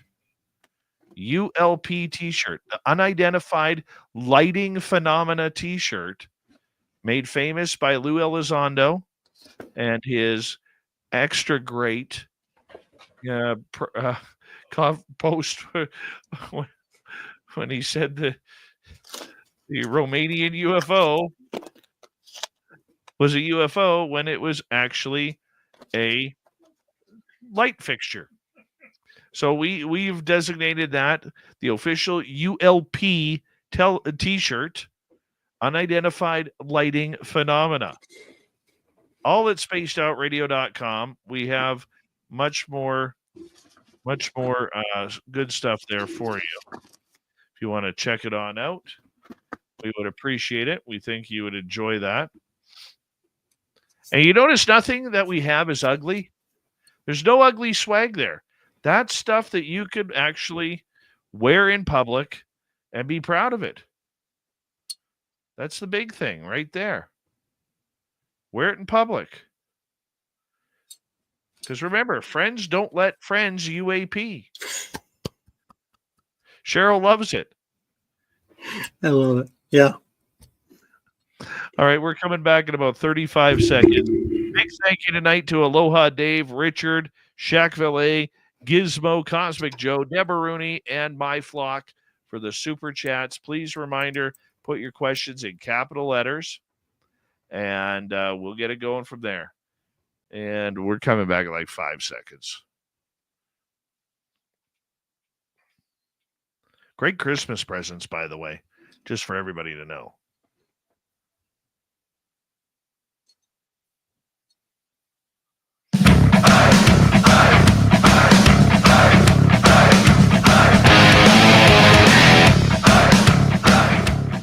Here we go with the second half of Spaced Out Radio tonight. Love having you all with us as we talk about a brand new book by Cheryl Costa, our guest, called The Second Oldest Profession, a Spy Novel. Reminder to all of you that if you missed portions of this show or others, you can check out our free archives by going to youtube.com/Spaced Out Radio. Do old Davey the favor, hit that subscribe button. Our website, spacedoutradio.com. We have a plethora of features for you. Rock out to Bumblefoot, read the news wire, check out our swag as well. Follow us on X at Spaced Out Radio, Instagram at Spaced Out Radio Show, and on Patreon in the Space Travelers Club. Here we go. Cheryl Costa, brand new book, The Second Oldest Profession, a spy novel. She hit it so hard with this book that she actually had intelligence agents come up and say, that was a little close for comfort. I see you laughing when I say that, Cheryl. Yeah. Some people from the submarine I used to be on. Holy God, is that what you did after you left our boat? I love it. I love it. And, you know, the funny thing is the trick is the people who have the insight to it, they have dropped me notes and said, we've read between the lines. Wow. Yeah. So that's the goofy. I have to walk a really careful line. And like I said, in some of this stuff, it's a work of fiction. And I wasn't there. Well, you know what? I do want to ask you, okay, when you get into these subjects, you know, and you get those agents or ex-agents calling you up saying, what the hell did you do here? I mean, do you know that you kind of, you know, grab the thorn of a rose when you get people doing that? So far, no. Some of them, you know, say, you know, I read this last night, you know, but I've been very careful. My shrink read it and she said, are you going to go to jail? You know? But actually what's happened now is all the VA shrinks, two of them have copies of it. And suddenly now all the Veterans Administration shrinks at this one particular, in Ohio here, they have a book club, amazingly enough, the shrinks do. And guess what? Their next book is my book. Weird. Yeah. Let's get to some audience questions because one here that I really want to get to. Yeah, please do. And that is from Kim, who is asking, can you spot another spy? theoretically, no. No, because if they're presenting them, it's like finding out that your husband's had an affair with somebody for 15 years of your 20-year marriage. If the person keeps a secret. I have another trans friend of mine who was in the agency. Okay, and when they were she kept a really good secret, and they did find out, but they said, you kept a good secret, you can work for us. In my case, a different government agency tried to take in 1985 tried to take my clearance away from me. Okay, said, we think you can be blackmailed. And I said to the guy, I says, well, tell you what, can you give me 3 weeks? I think I can fix it. He says, I doubt it, but I'll come back in 3 weeks and I'll turn off your clearance then. I came back in 3 weeks. I'm going to metaphorically say this, okay? I came back and I threw a VHS tape on the desk and I said, I'm the blonde on that show, national talk show. I'm the redhead on the other one. And the guy's jaw dropped. You came out on national television? I said, yeah, I can't be blackmailed. I made copies and gave them to all the guys here at work. Okay. Remember, the corporate job was to cover identity. Okay. The cover job is the corporate identity. And whenever I was needed for something, they simply asked for me and a contract came through and I went off to work someplace, work for the government, contractor to the government. Okay. That's how it works. You're not constantly out there unless they send you on a long-term assignment. That's a different ballgame. But can you spot a spy? If you figured one out, then they either screwed up or you're about ready to have somebody beat your head in. All right, let's get to another question here. Let's go to Mike. Writing or researching this topic on spies, has anyone showed up at your door or things of that nature by doing this book on these type of topics? No. No. I know where the line is. I've sanitized material during the career. I know how to sanitize it. Now, I did get some funny questions when I started publishing UFO stuff. The analysis stuff I was doing, all my data and all that stuff.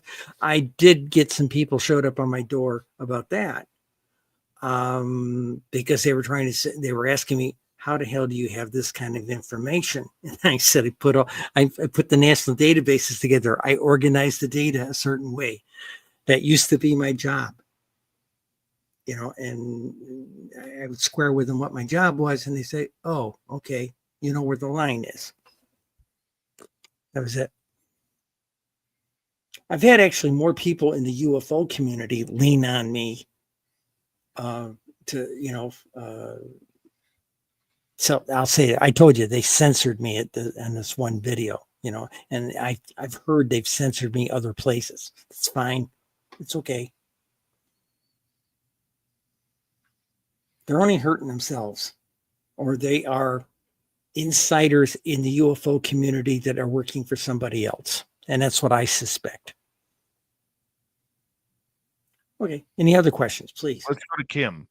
Can you explain the don't look back thing?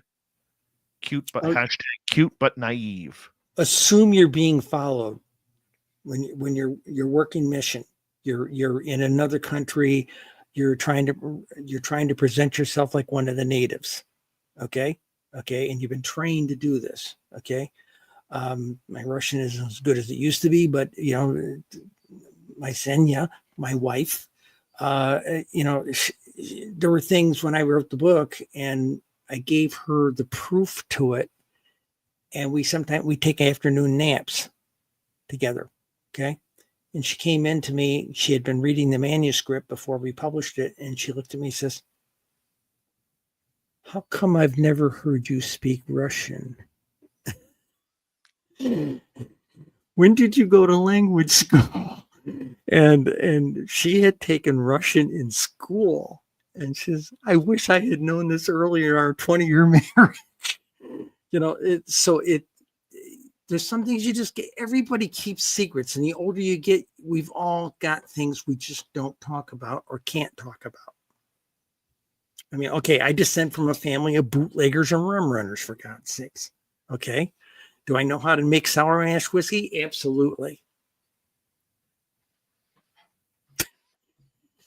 But speak Russian. You need more Russian dishes. I bet you make a mean pierogi. I buy them in the box. Yeah. But I can make a nasty nasty pot of borscht. It's a good beet soup. Yeah. Oh, yeah. Back to Kib. Why doesn't Russia disclose, Cheryl? Okay. They're trying to sit on the same secrets our people are sitting on. And remember, Mr. Putin, who is running the country, is former KGB, which is now called the FSB. And he is steeped in the old idea of keep all the information to yourself, that gives you power. Okay. So like our deep state keeps the information to itself because that gives them power. His deep state keeps all the secrets to themselves and that gives them power. Do you think that it has to be the United States? I'm sorry? Do you think it has to be the United States to disclose? Well, okay.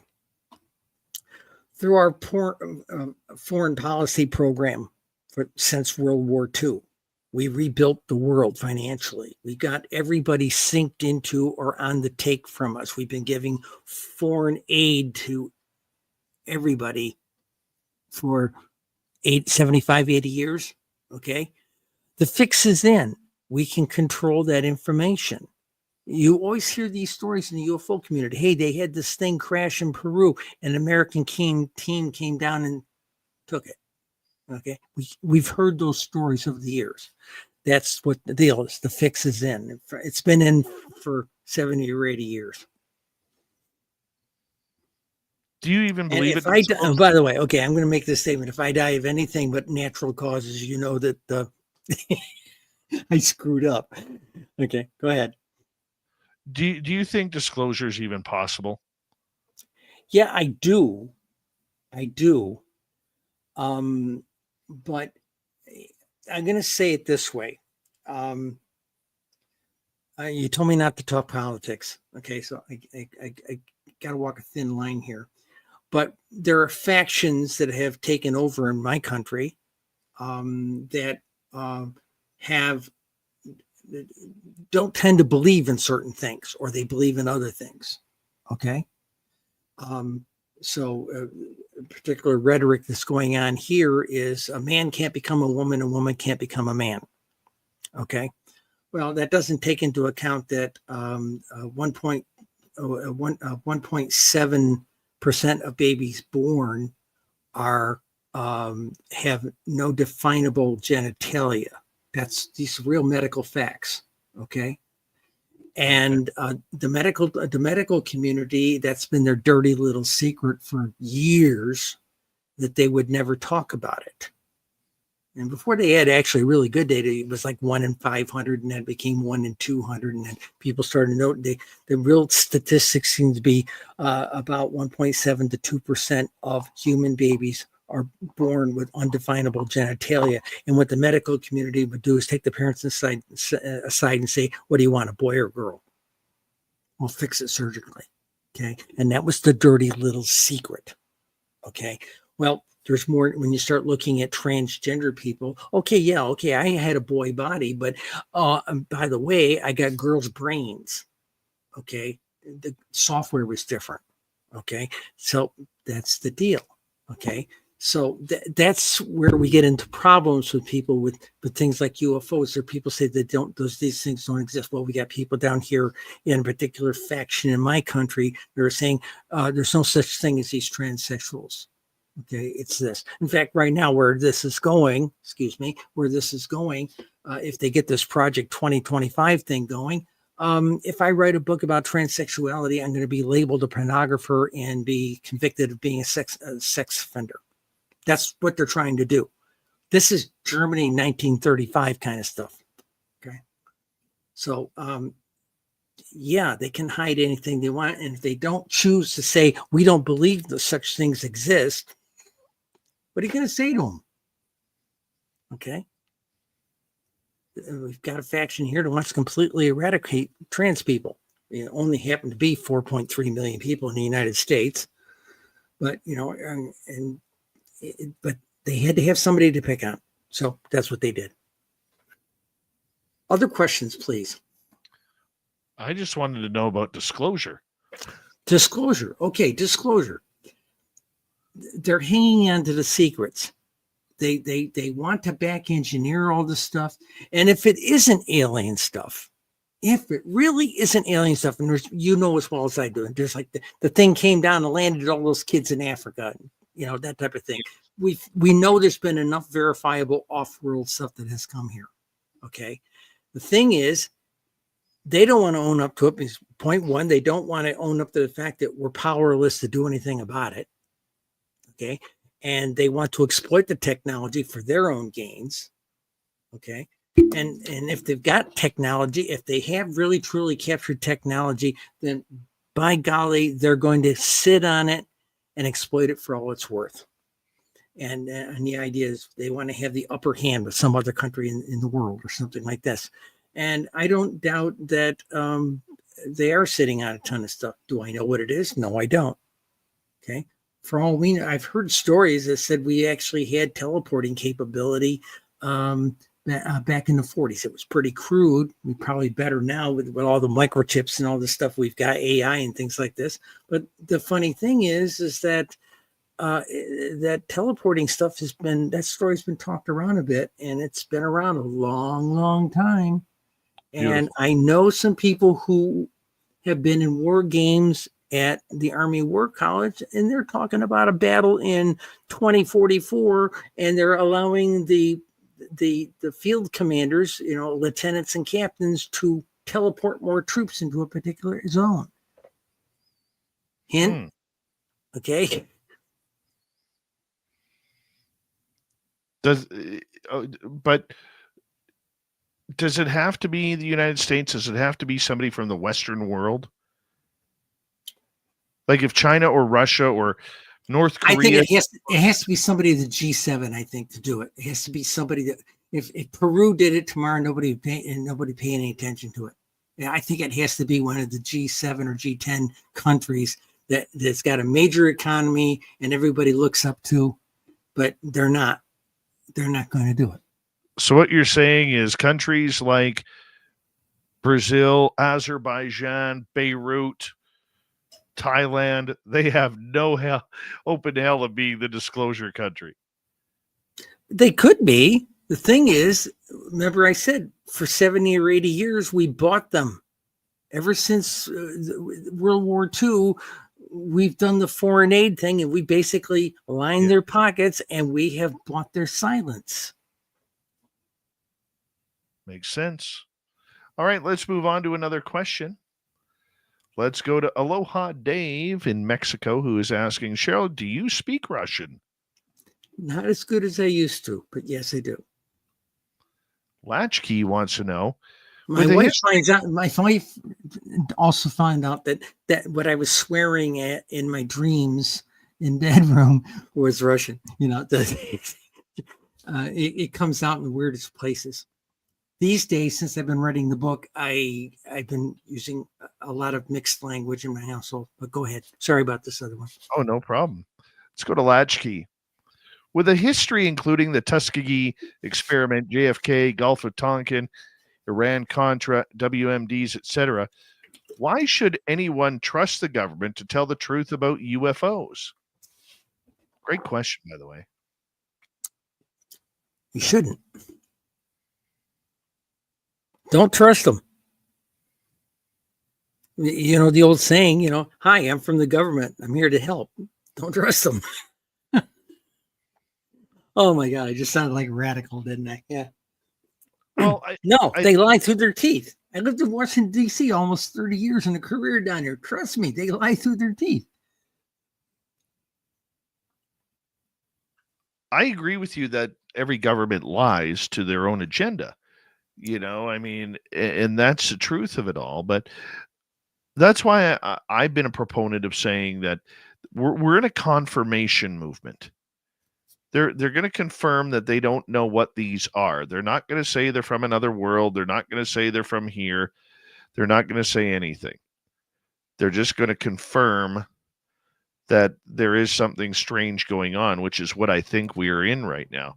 What's your thoughts on that?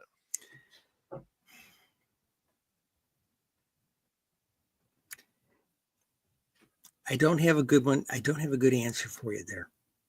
But let me give you another example of censorship.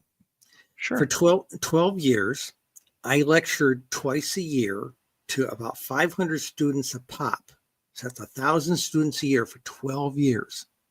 It's 12,000 students that I touched over 12 years. Okay. And they went out into industry. And the sex ed professor had me come in and talk about gender identity twice a year. Okay. Different classes. And I was one of the most popular speakers they had. And then one day they always asked me, what causes this? What causes this? And by that time I had gotten into a relationship with my wife, and she was the head librarian at the Environmental Protection Agency's toxicology library. And she showed me all kinds of slides of male bass in the Potomac with eggs. Lobsters with a blue claw and a red claw, meaning two different genders. Okay, mixed genders. Okay, other kinds of fish male fish carrying eggs, things like this. Pollution is pollution. Okay, there are pollution elements that are in the Everglades cause male alligators being born with what look like feminine parts, vulvas. Okay, so somebody asked me that, and in this class around 2004, and I went ahead and answered the question, and I had a couple of slides in the back. I said, okay, our sanitary systems don't have the ability to filter certain things out. Our antiquated sewage systems don't have. So if you take a town of, we'll say, 50,000 people, and we'll say that 27,000 are women, and some percentage of them are of childbearing years, and they're taking the pill, their urine goes into the sewage system, and there's no filtering for it. It goes out into the water table, and the swamps and things, the wetlands, and it starts producing these mutations in these creatures because of the high estrogen levels that are in the water. Okay. I gave that presentation once at that college. 250 students, women, went down to the professor's things and pounded on the door. Do we stop taking the pill, professor? And I got fired. Not allowed to speak the truth. We have a pollution problem. It's chemical. We've got tons of pollutants in our culture, in our environment that affect hormones in all of us. Okay, so there you are. So if we won't talk about a problem in our own environment that's causing a problem in our health, are we going to talk about somebody that came through a time portal from across the galaxy to get here? They're not going to talk about it. They don't want to upset. They don't want to upset the poor dumb citizens. That's their attitude. What they don't. I hate to say. I don't hate to say it that way. Don't upset the peasants. Okay, we got 30 seconds. Cheryl, who do you want to see testify before Congress? Me. I've got all the numbers. Nobody will let me testify before Congress and show them how many. We have 3,500 counties in this country, and all but 105 of them reported UFOs. in the 20 years, 2001 to 2020. But nobody will let me do it on television. Nobody will let me do it. Nobody's having me at their conventions anymore. And they certainly won't let me come and talk in front of congressmen. I sent this kind of stuff to that guy in Tennessee and his staff, and suddenly it was quiet. And the guy who asked me to get the stuff to him, who was connected with him, they shut him out. Okay. Weird. So Weird. Cheryl Costa's new book, The Second Oldest Profession, a spy novel, can be found on Amazon. Thank you, Cheryl. Kindle and paperback. Coming up next, Swamp Dweller in Hour 3. You're listening to Spaced Out Radio with your host, Dave Scott.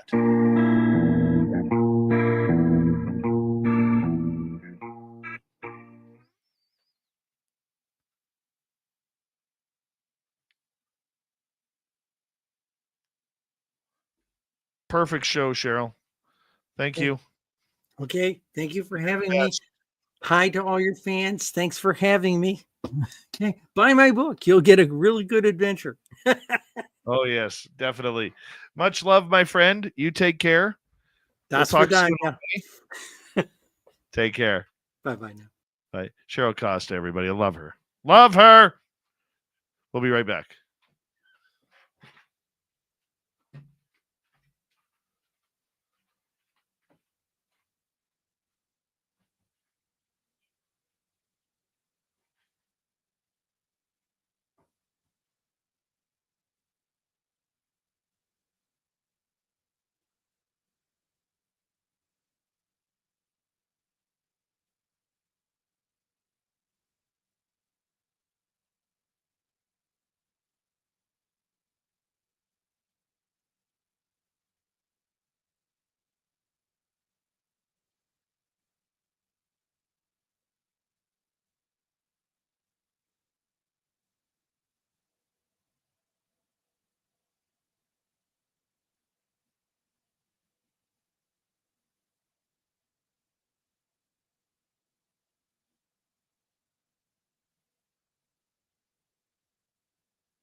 All right. Hi, I'm Dave.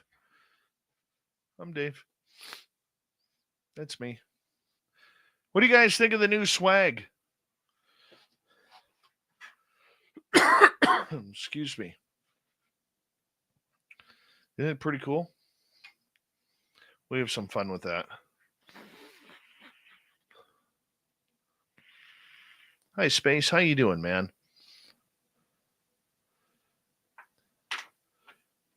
Yeah, I wanted to get some fun stuff up there. Thank you tonight to Richard, Dave, Debaruni ×2, Cosmic Joe, Gizmo, My Flock, and Shaq Filet for the super chats. Really appreciate it. I'll go look. Tucson MUFON.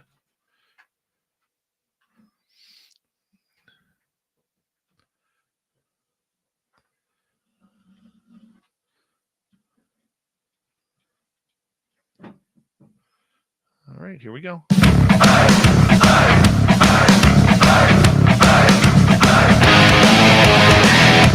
we go with the third and final hour of Spaced Out Radio tonight. Good to have you with us. My name is Dave Scott. We very much appreciate earning your listening ears wherever you are on this beautiful planet we call Earth. Hello to everyone listening in on our terrestrial affiliates around North America, digitally on every major podcast network. Our website, spacedoutradio.com. We have a plethora of features for you. Rock out to Bumblefoot, read the news wire, check out our swag as well.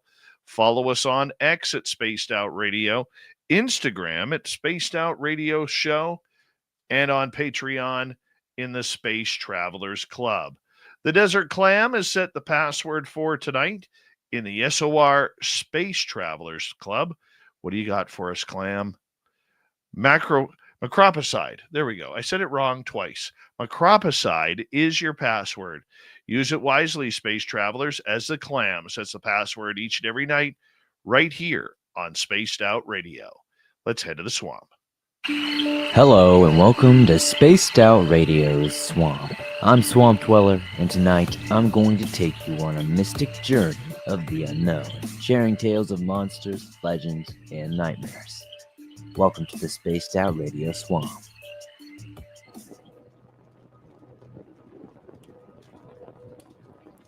The event I'm about to tell you happened in January 2005 at Devon, United Kingdom. Every Wednesday evening, me and my little brother would get the chance to take our 3 dogs out for a walk.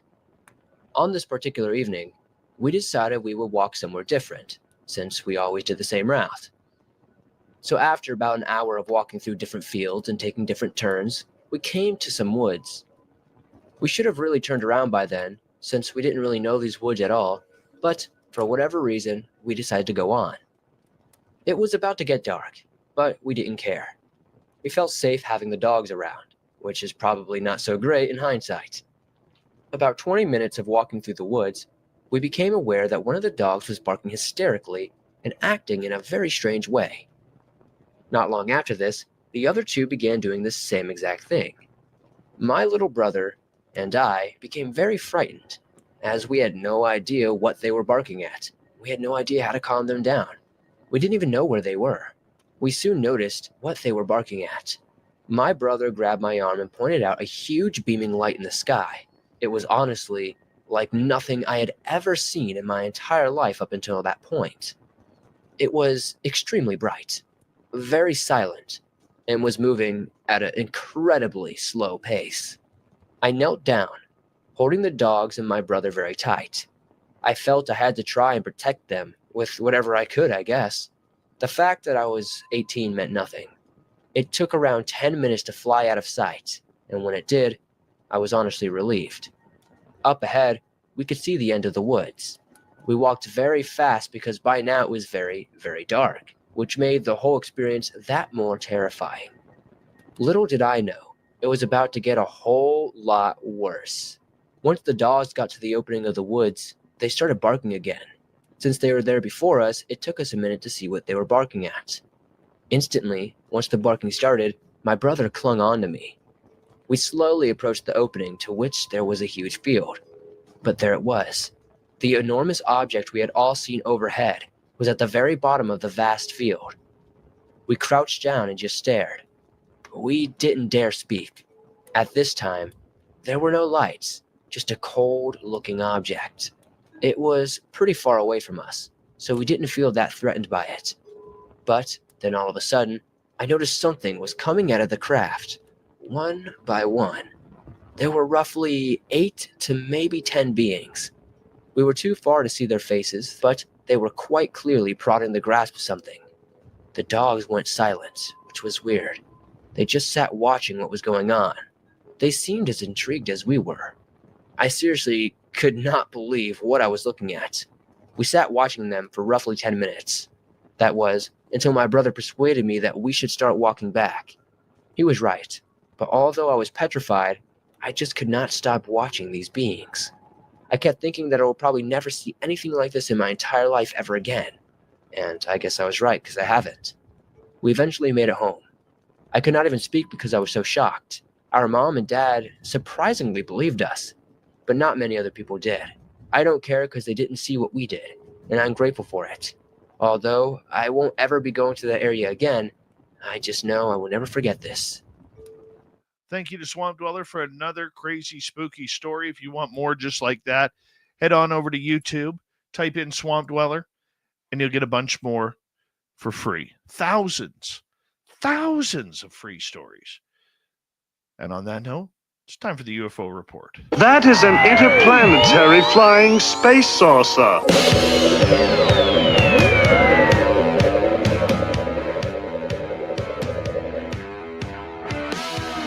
You have made me very angry.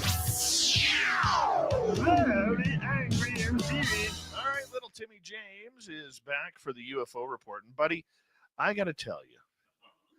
Yeah, I got to tell you. That tribute piece that you put together for the 10-year anniversary of Spaced Out Radio, that one hit me hard. I'm glad it did. We were all hoping that it would. Yeah, it hit me hard. And as I just turn your microphone up, so that way everybody can hear you. But I just wanted to publicly say thank you very much. You are very welcome, sir. And that comes from everybody's heart.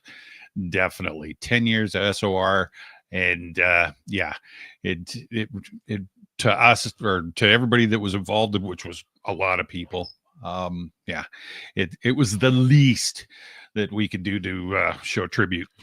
Well, I could tell you, man, it really tugged at the old heartstrings there, because I had to wipe away a few tears. You know, I look back at that 10 years and I just think of all the highs and lows and the trials, tribulations, and you know, when we put up this show each and every night, people just see the finished product. Yeah.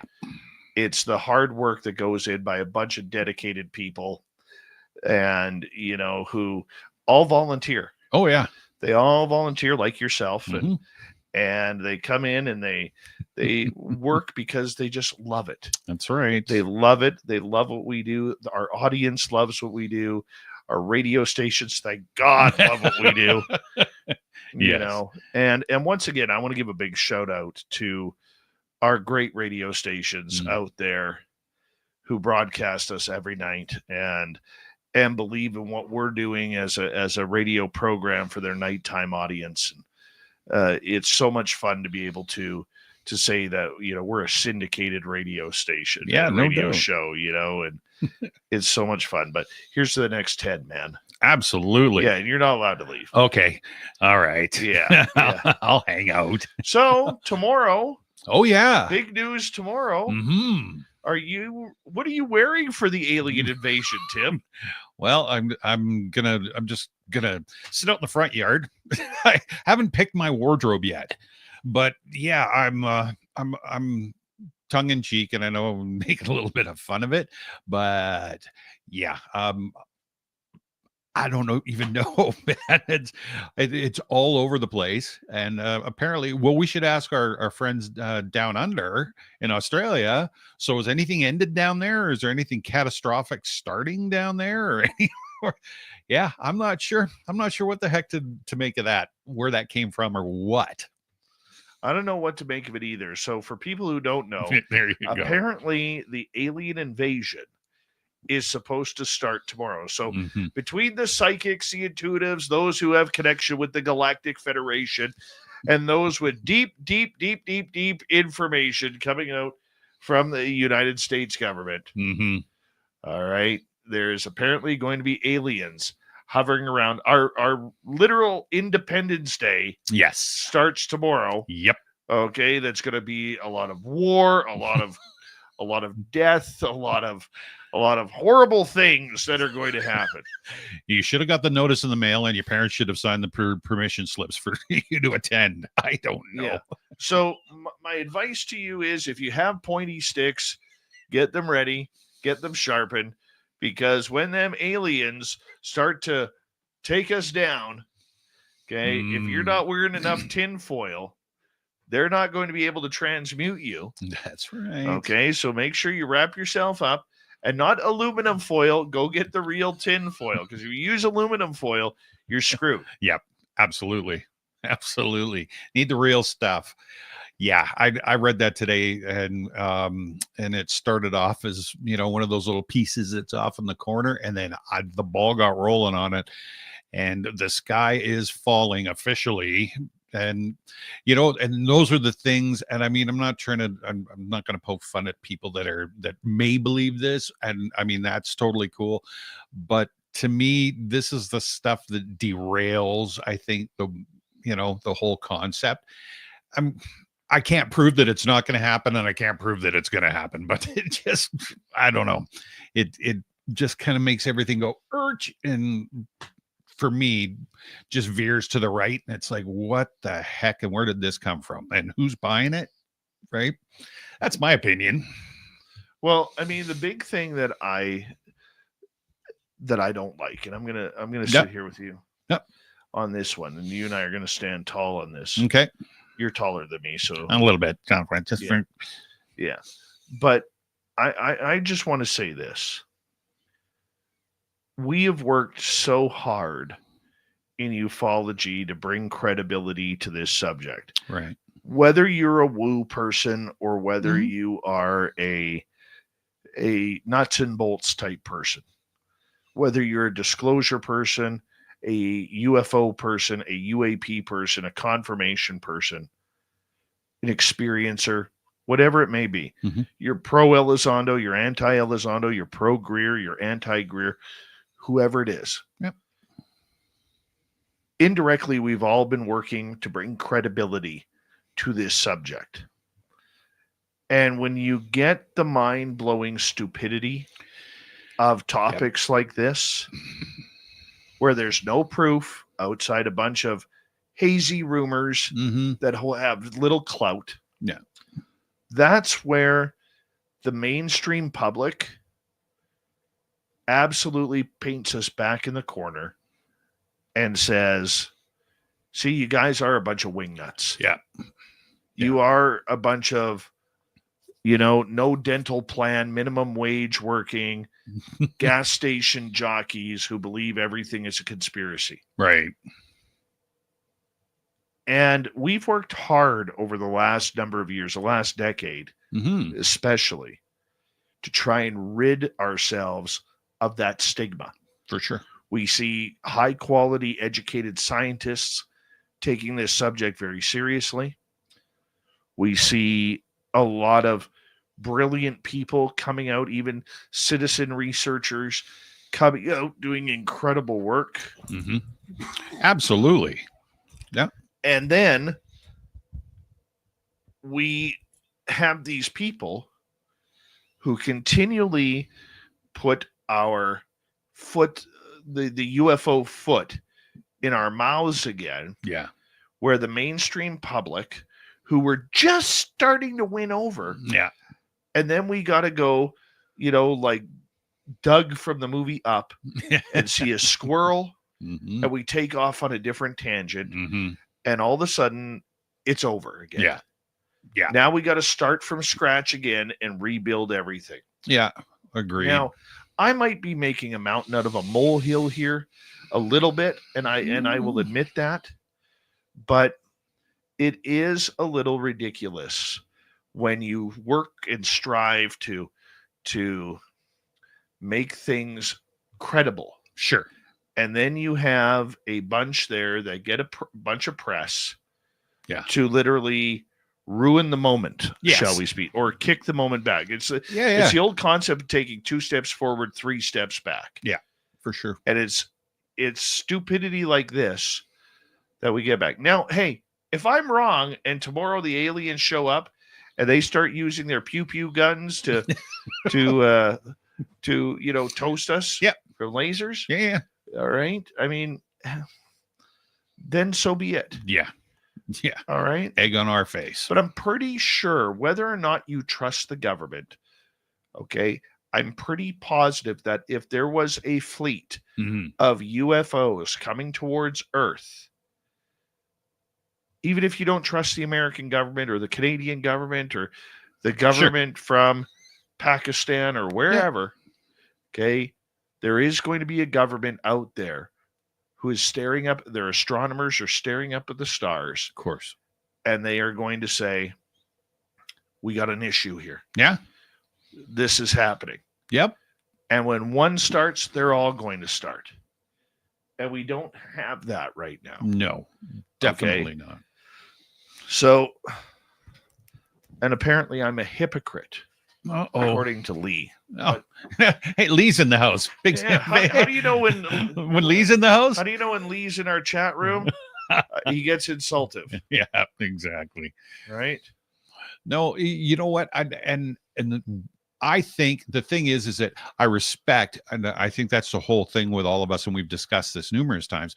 We respect the opinions, but when they're, even if they're outside of the way that we think or we look at a subject or we look at a topic, that's totally fine.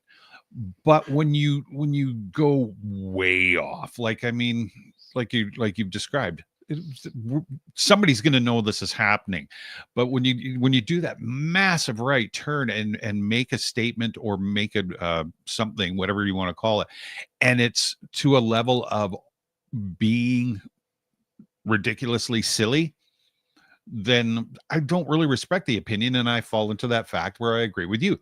You've just kicked dirt into the whole, into the chocolate pudding, so to speak. And and it sucks, and it sucks. And again, if the world ends tomorrow, egg on my face, but I'm not believing it, and that's my opinion. You believe what you want. I'm just going with what I'm thinking. Yeah, I would agree with you on that. Yeah, I would agree with you on that. The second thing we need to talk about tonight is all of these drones. Man, it's Dronapalooza. Good one. Right? Make a t-shirt. No. Yeah, I might actually. Dronapalooza. Yeah. Oh, here we go. pngtree.com. No ugly swag, people. Drones. So yeah, it's becoming like a pandemic of drones. New Jersey, Washington, North Carolina, South Carolina. It just seems, I don't know if it's a placebo effect where now that it's, in the UK it's been happening and now everybody's looking up into the sky and seeing all this stuff. I don't know, but you can't keep up with it. Now the FBI's involved. Why are they all involved with it? The SAS in Britain and Great Britain and stuff, they're all in on it. But remember, people, they're just drones. They're just drones. Do you believe they're UFOs? No, Why? I do not. Why? What gives you that? I think we talked about it the other night. My thing is that I don't.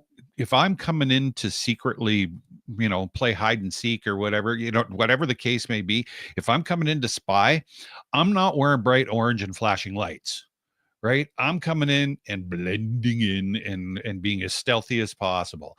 I'm not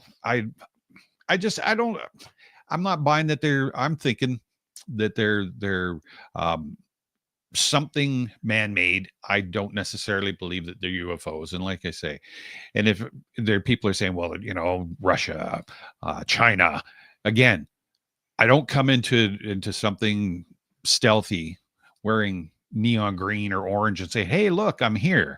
right? That doesn't make sense to me. And 9 times out of 10, trust your gut. It's not giving me the, oh my gosh, what the heck's going on? It's like, what the heck is going on? Like, who's doing what? And why is nobody concerned?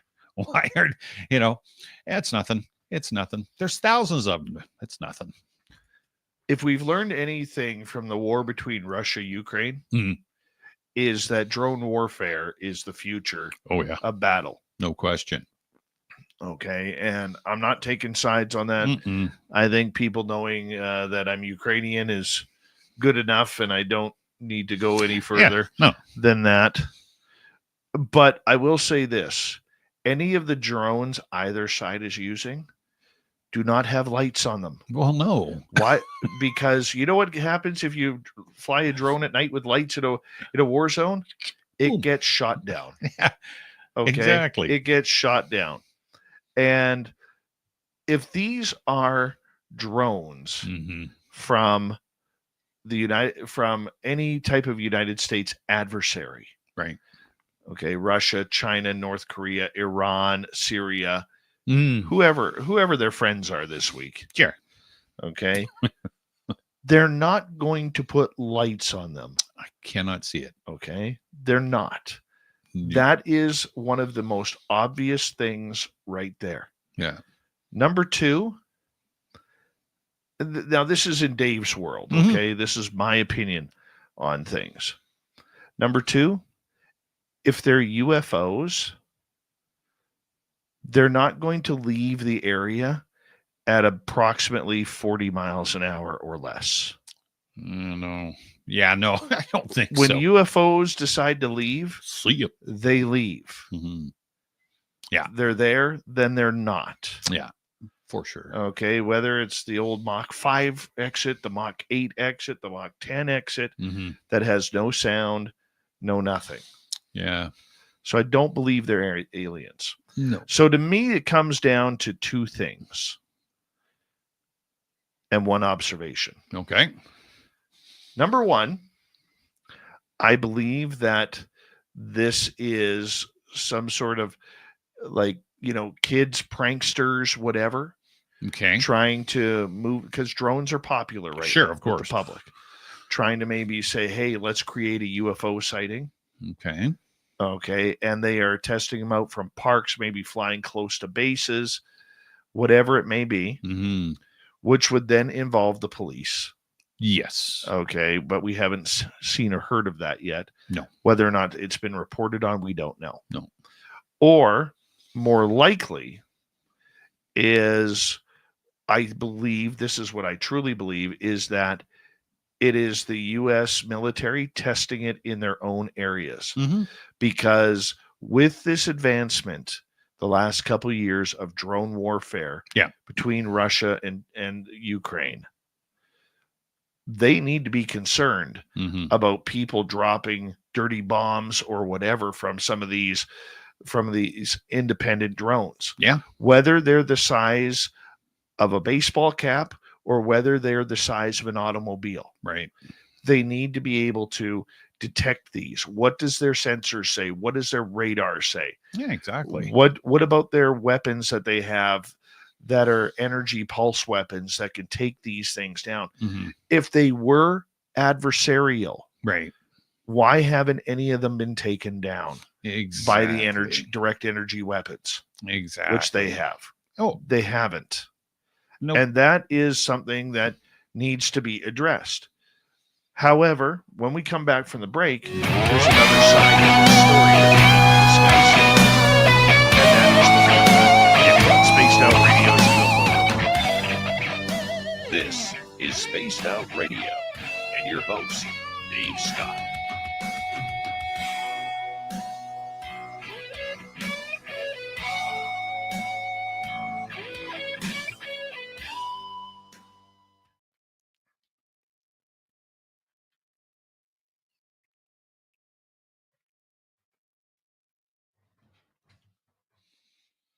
And it's nice that Spreaker froze. Oh, did it? Damn. Yeah. God damn it. Yeah, why did that freeze? Shouldn't have froze. Hmm. Hasn't done that in a long time. So now let's see how much we need to. Did we make it for a show? Oh, no.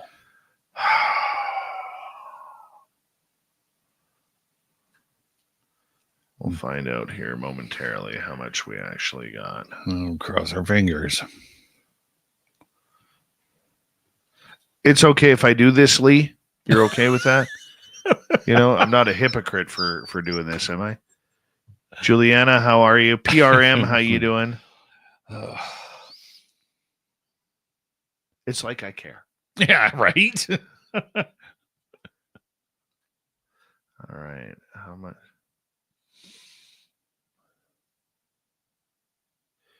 It didn't do any of the show. No. It froze right off the beginning? Oh, Really? dang. Wow. Hold on. Maybe I did that a little too soon. Download. Try this again. Okay, here it is. Here it is. Hold on. Let's go like this. It's just loading right now. Okay, so it cut out. There it is, right there. Is that the one? Yeah, that'll be the one.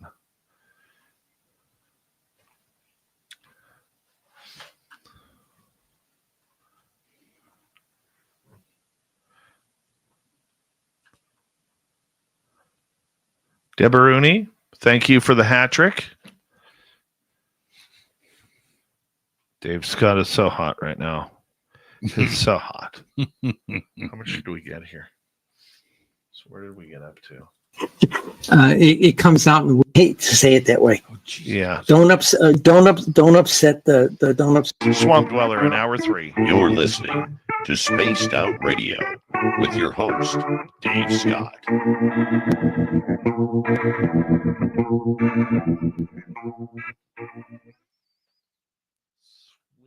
It stopped right at the end. Sweet. Perfect. Yes. Winning. Winning. Oh, that's beautiful. That's beautiful. Now I just have to download another show and tag in another. Right? Ooh, that was close. That couldn't have been screwed up better. Any better. Man. Okay, when were you on last week? Me? Yeah. Wednesday, Monday, Wednesday. I know. I need the dates. So Oh, I'm looking for a calendar. Hold on here. November. So you can't use the one for last Monday because I was off. That would be you and Rob. Oh, yeah. Yeah, that's right. We'll use the 18th. There we go. 18th. There it is. Download. Yes. You know how good that makes me feel No right now? kidding. Oh, yeah. See, those are the things behind the scenes that people go. Uh-huh. Your point, though, Lee, still doesn't add up to the fact that why you called me a hypocrite. I mean, come on. I mean, if you're gonna Trudeau large and in charge, man. Don't just give the typical Trudeau cheap shot without any backing. You called me a hypocrite, so I want to know why. I'm gonna start calling you Lee Trudeau. Oh, yeah. I think that's fair. Sure.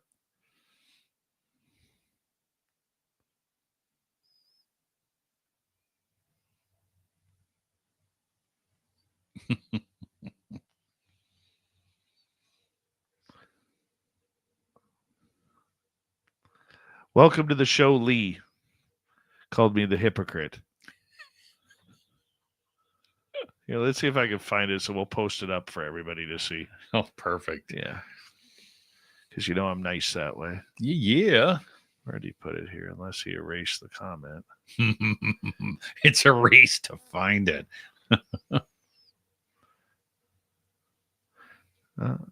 Here it is, coming up here. Dave, you're a hypocrite, my friend. There it is. All right, here we go, everybody. Hey, Cowie.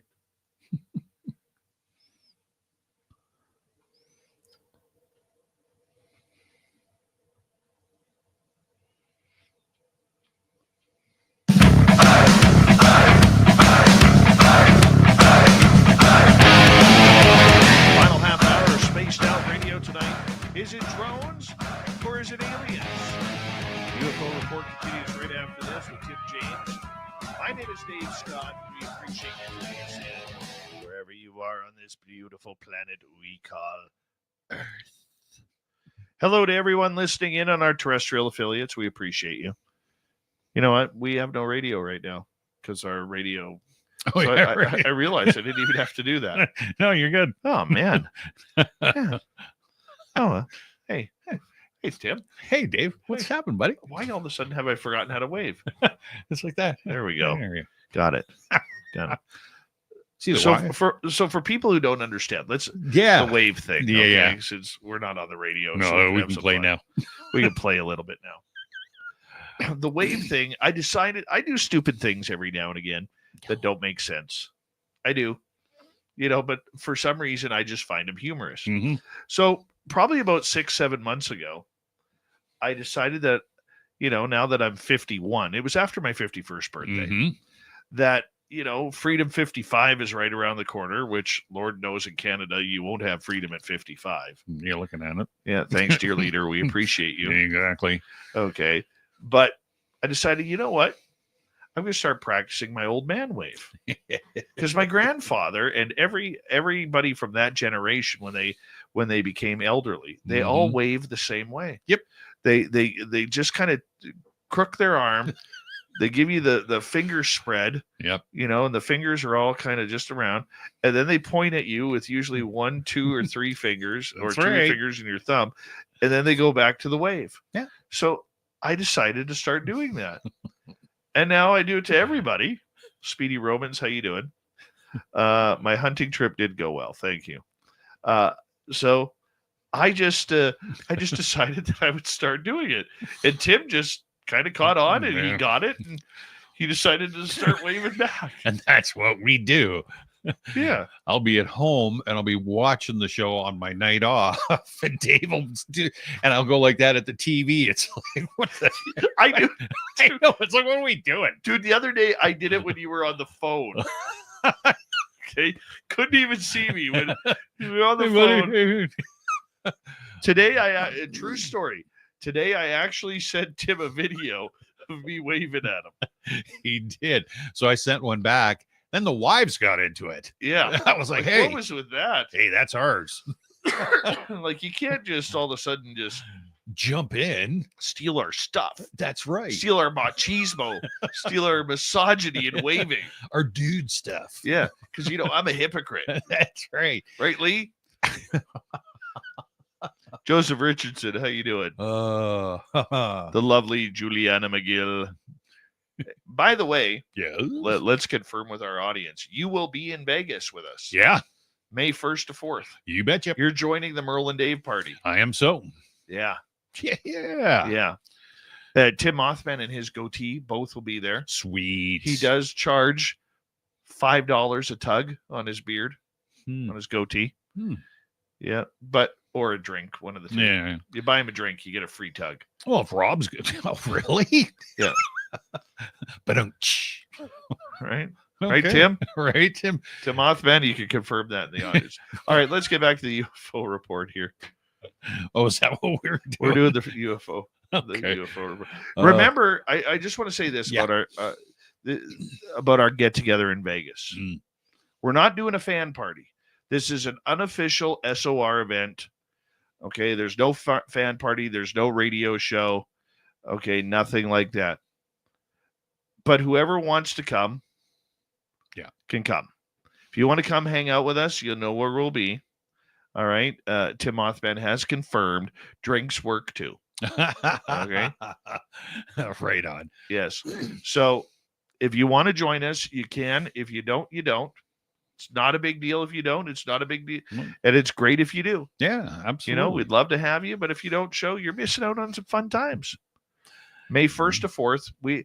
We're thinking New York, New York. Yeah.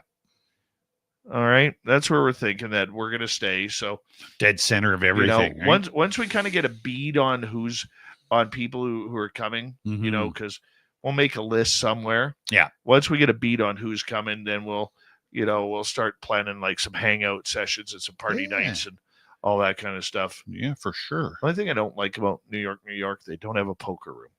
Oh. No, you got to go across the street to MGM. Oh, okay. But that's okay. The walk is about 3 minutes. Yeah, it's the same company, I think, isn't it? Yeah, same company. Yeah. Yeah. I don't know why I know that. Mm-hmm. So meanwhile, oh, that pizza's just killing Really? my ass. not good. Can't do it. I just can't do pizza anymore.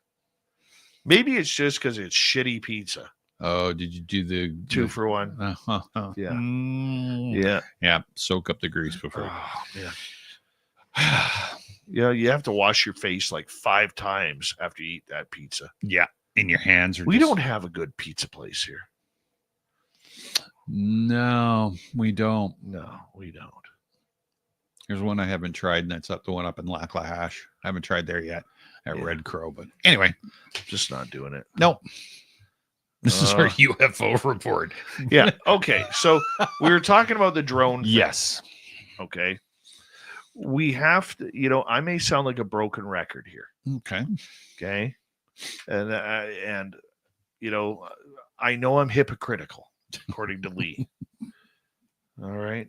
I know I am. Yeah. Lee, I'm not going to let that go because you didn't give me an answer yet. All right. I know I'm a hypocrite. Okay. But don't you find it a little bit too coincidental that all of a sudden, out of the blue, everywhere there's this so-called drone activity right after the hearings, right after the fear-mongering, and don't forget, it wasn't just a hearing. It was the double hearing within a week of each other. Yeah. And then we're talking about safety concerns and all sorts of threat narratives, and they're getting into our bases and flying over our bases. Shoot them down. Yeah. You have the weaponry. Exactly. Okay. Like, to me, it's a little too coincidental. Mm-hmm. And if you add into the fact that there is a little sect of the Trump administration coming in with Elon and Vivek coming in to clean up the Pentagon and their unlimited checkbook. Yeah. Okay. That's now the Pentagon. Now I'm just theorizing. Sure. Of course. The Pentagon has an annual budget of around $890 billion. Oh, that's it? That's it. But somehow, on top of that $890 billion, last year they lost approximately $3.2 trillion that are unaccounted for. So at $3.2 trillion plus $890 billion, that's $400 trillion or $4 trillion. Jeez. Think about that number. I don't even know how much money that is. No. $4 trillion. Jeez. That's nuts. Okay. $4 trillion buys everyone in America a home. Oh, easy. Okay. Literally. It may not be the nicest home. We're not talking about a 4,000 square foot, 5-bedroom, 4-bathroom house. Okay. Jeez. Yeah. All right. Now, I'm not about to get, it's not about politics or whatever. Okay. But what it is 3.2 trillion went missing. Mm-hmm. Where does it go? You don't pay 40 grand for a hammer. You don't pay, if you remember a few years ago when they redid the fridges on Air Force One that were $25 million a piece. I've never heard of a fridge at $25 million. True. Okay. What kind? I'm telling you, they better have a unicorn that shits chocolate ice cream in that fridge. And peas glitter. Freezer. Exactly. Okay. Oh yeah. No. I get it. I don't know where that money went, but I mean, in looking at that, family members that worked with this with the city Vancouver, and I'm not going to get into great detail, but there are wings in City Hall that have brand new stuff, and you go through and you look, they're like, because the family members were privy to the tallies and the totals. We're talking filing cabinets brand new that are like $1,500, and they're those little tin ones that you get at Staples. Like, yeah, exaggerated, inflated numbers for sure to cover their budgets. Oh, look, we spent it all, but at least it's accounted for. Whereas the Pentagon, what the heck? It's not like you're $20 short in your float at the end of your shift at McDonald's, right? It's like, I hear you. Yeah, it's like no, Fedora John, Emperor Penguin. We are not talking politics. No. I know you're looking for a headline, so that way you can kind of give me a little dig. Oh my gosh. Yeah, I like Fedora John though. Yeah, he's a good guy. No, and he wears a good fedora. Does he? Yeah. Hence Fedora John. Yeah, I'm not 100% sure. It doesn't make sense, and who knows what's going to happen. I mean, I think I reported last week or whatever. Things are looking good, and we realized our mistakes. And I like the lip service doesn't work with this amount of money, right? Right. But here's where I get to the point. Mm-hmm. How much of that black budget is going to this drones? We won't know. No, we won't know. But that's something that we need to be asking ourselves. Mm-hmm. How much money is going to these drones? For sure. And I believe that, and once again, my opinion. Yeah. I believe that this is something that is very, very, lack of a better term, comical. It really is. It's comical that here we are watching all of this happen, trying to figure, geez, where did that money go? Mm-hmm. Right? Mm-hmm. And can't find it. No. Can't find it. Right? So where the hell did it go? That's what I want to know. Well, I think there's a lot of people, especially, I mean, we're Canadian, and it's definitely curious. I'd sure like to know, but I'm sure the American people have a vested interest in knowing where their money's gone, right? Like, hey, you just short a couple trillion dollars? Yeah, all right. No, but I guess what I'm saying on top of that, is this. They have the weaponry. Mm-hmm. To take these drones down. Sure they do. And as far as we know, in the United States, they have not taken these down. No, nothing that I've seen reported. And that statistic PRM has been around. Let me just find it for you. Pentagon missing budget. They failed their seventh audit in a row, and they're not able to account for the money. And okay, that's one story. The figure that I had heard was that they were not being able to find 3.2 trillion or something. Yeah, I thought so too. Yeah. It was something like that. I don't have time to really look for it right now. I apologize. Yeah, it was ridiculous amount of money. But and in getting to the drones, I think data. Go ahead. Yeah, no worries. What I'm thinking is I'm agreeing with you, and I get it, but would they, in my opinion, would they have not now painted themselves into a corner? Because this isn't just some little isolated incident, right? Where they can kind of brush it off with, they're drones. I could see that if it was, over an air base in Washington State or something like that. Yeah, there was 6 of them, and then they hung around for a couple hours, and we figured they were drones, and they're gone. But with them showing up all over the place, and everybody just going, they're just drones. Then prove it. Then knock them down, get them out of the way, and quit letting the world speculate and build fear. Like, what are these? Just explain it. Crack a couple out of the air. Go, here you are. This is what they were, and here's the footage of when we shot them down. Right? Yeah. They won't even do that. Right. Now, so let me see here.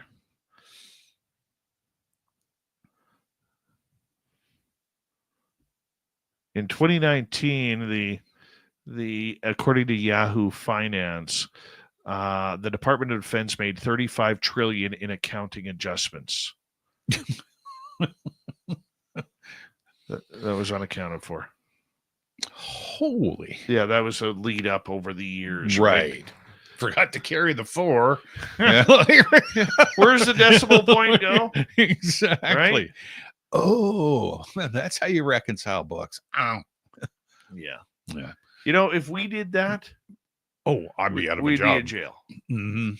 You know, I mean, think about up here, it's the CRA. Down there, you have the IRS. Yeah. Coming after us for dollars. Yeah. You know, because we're the important ones. That's right. Right. You know, you didn't pay all your taxes. That's right. PRM, I just Googled it. I would settle for, $1 trillion too. Yeah. I think I might buy, even if I won like the lottery tomorrow night's like 80 million. Yeah. Here in Canada. If I won that, man, I would actually take a private jet somewhere. Oh yeah. I wouldn't. My days in. I'm going to tell you right now. My days in the cargo bay of economy would be done. We probably could be able to go over to Sirius Satellite and buy out Howard Stern's place. Get out of here. Oh no, we'd just get our own channel. Oh, perfect. I would totally do that. Absolutely. And if some of the bands on there have their own personal channels, Lord knows we could get one. Yeah. Oh yeah, for sure. Right. For sure. I can guarantee you our ratings are going to be better than some of those bands that are on there. And I'm not going to start insulting the bands because there's people here who are actually fans of them. Yeah. Right. But for sure. Some of them it don't make sense, man. No. It don't make sense. No, definitely not. But that's all right. That's for another conversation. Hold on, let me just try. Really developed a taste for it. Oh, come on. Where is the also if you What was it? thing here? Oh, if you want a new Christmas shirt. Boom, boom. I mentioned earlier. At least Moira does realize that's greetings and Devin. Yeah. But it comes down to, honestly, I forgot that we were still on the show. I did. Yeah, I did because I'm so used to. Yeah. Yep. But seriously, it does come down to budget. Yeah. And all of these companies that are coming in and trying to vie for the UAP, we'll call it that. Sure. Even though friends don't let friends UAP. No.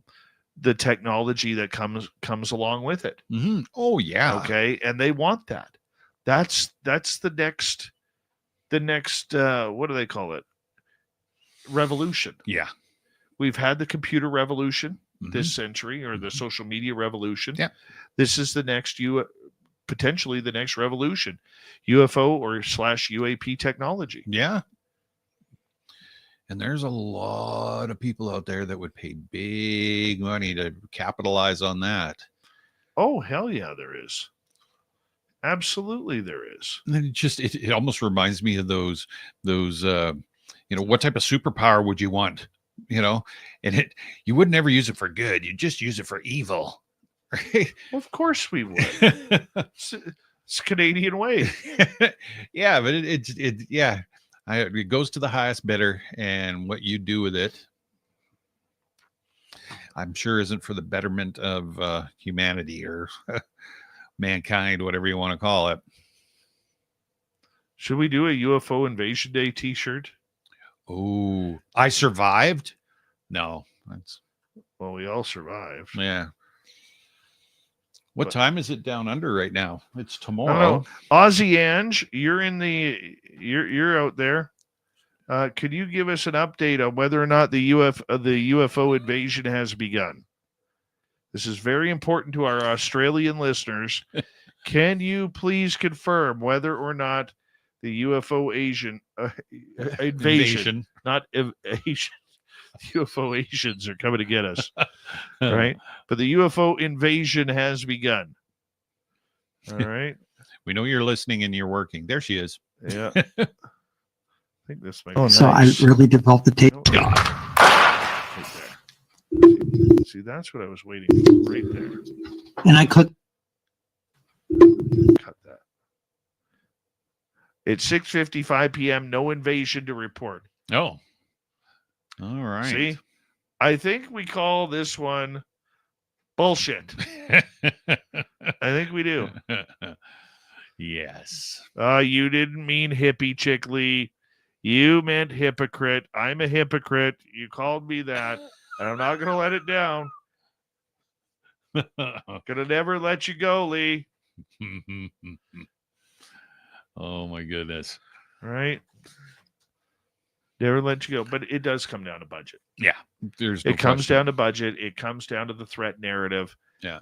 And, could we be seeing, and I hate to throw this out there because I'm not a real deep, dark conspiracy theorist. Okay. Mm-hmm. I'm not. Okay. When I started the hashtag why now, and unlike Lee, who believes that I did not start that, I actually did. Okay. You ask anybody in ufology who started that, and they will tell you it was me. Okay. I don't say that to brag. I'd say that because Lee always has to prove me wrong on everything that I say. Oh, you're in for it tonight, Lee, because I'm a hypocrite. That's right. When you're not a real broadcaster. Yeah. No, I'm not a professional journalist. I never broadcasted on radio. Right. But when I started that, yeah, I said there's two possibilities out of this. Number one, the phone call was made and the phone call was answered. Right. Meaning that the aliens basically sent a signal saying we're on our way. Mm-hmm. Now, some people believe that's 2027. Yes. Some people believe it's 2035. Mm-hmm.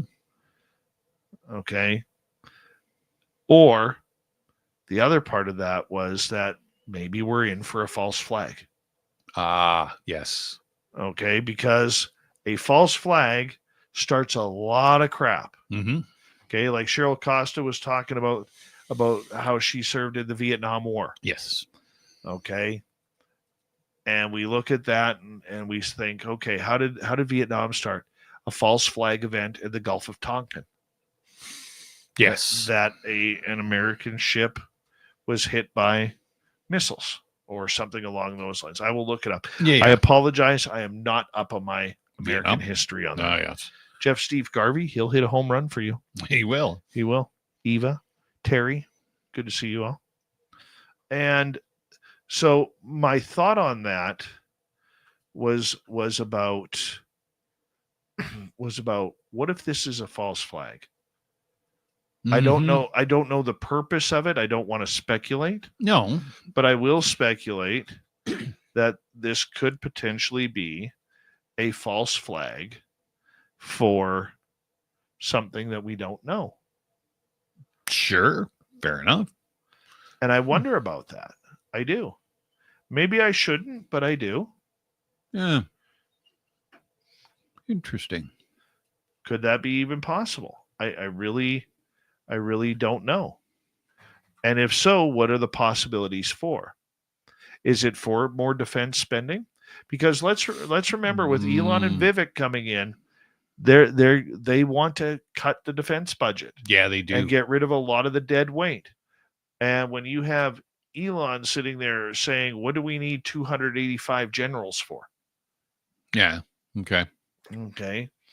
That is something that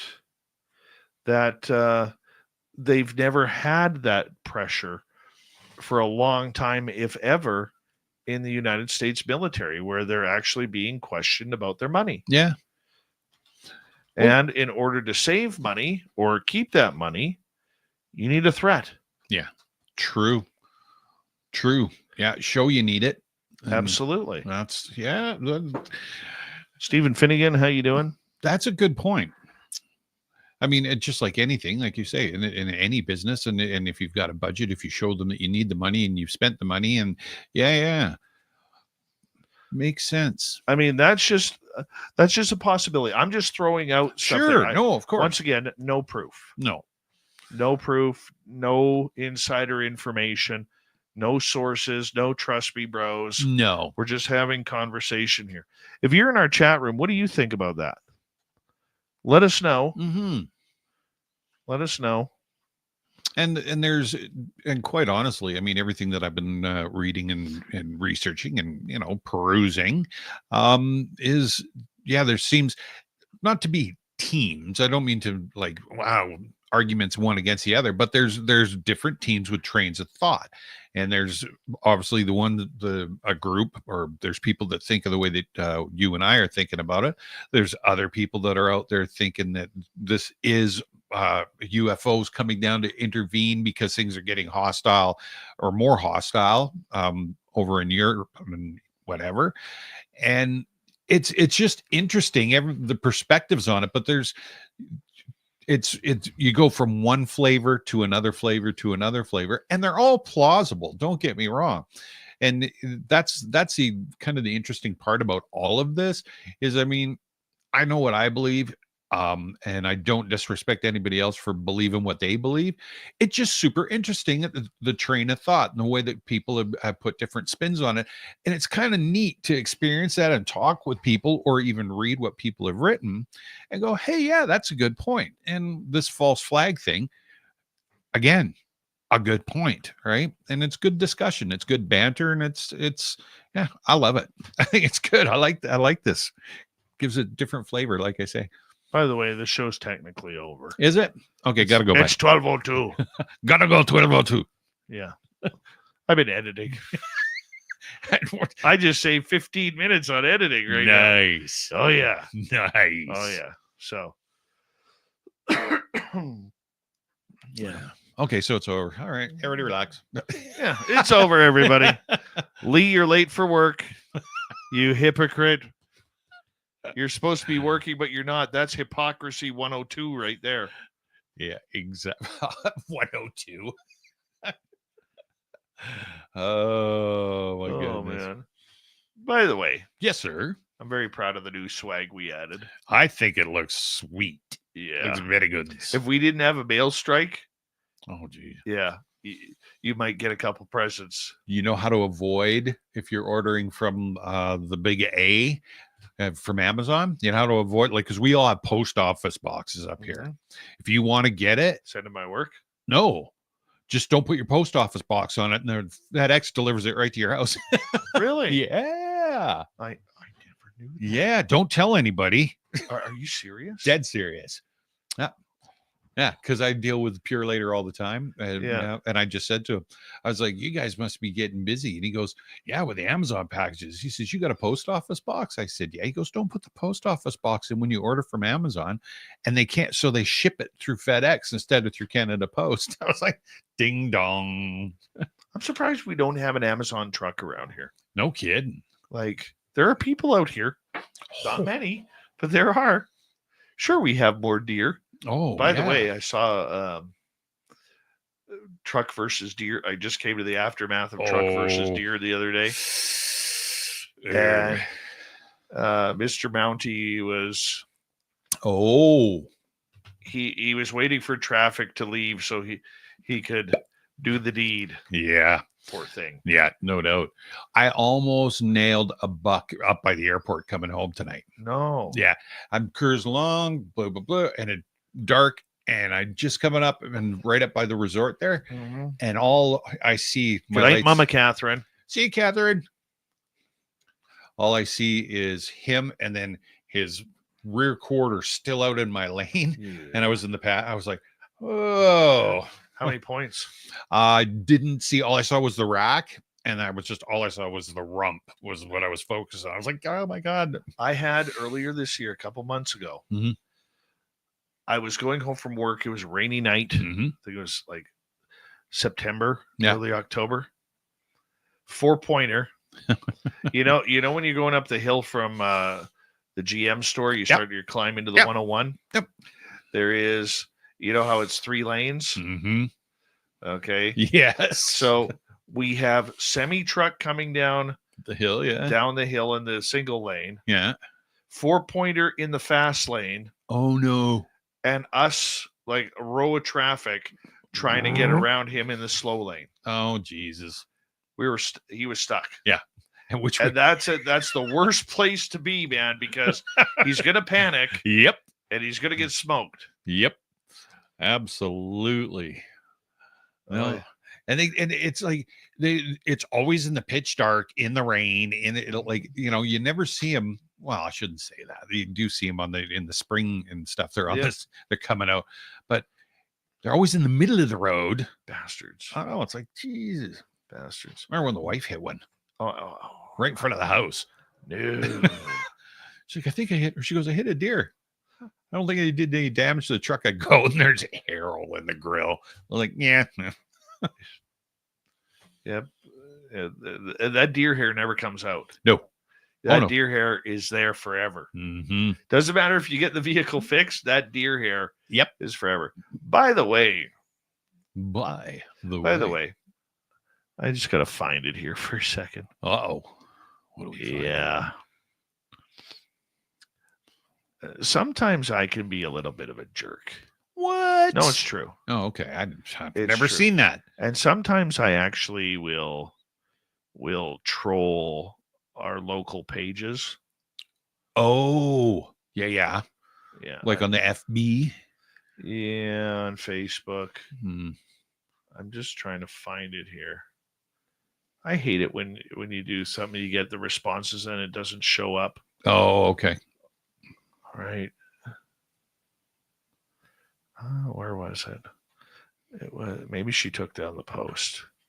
I had such good trolling today. Oh, we're here. I see. Oh, so I get it.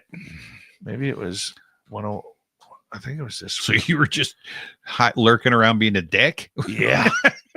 Well, no, it popped up on my feed. Okay. It popped up on my feed.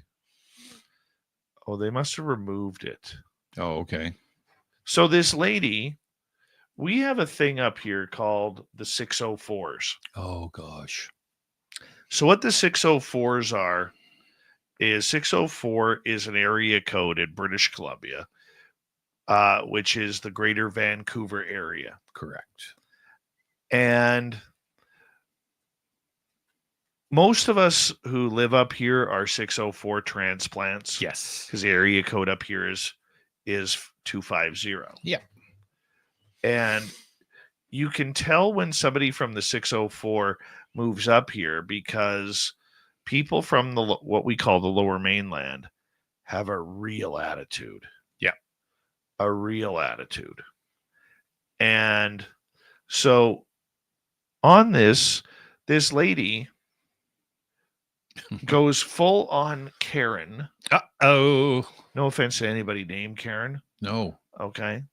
Goes full on Karen about these 3 teenage girls who were going around this weekend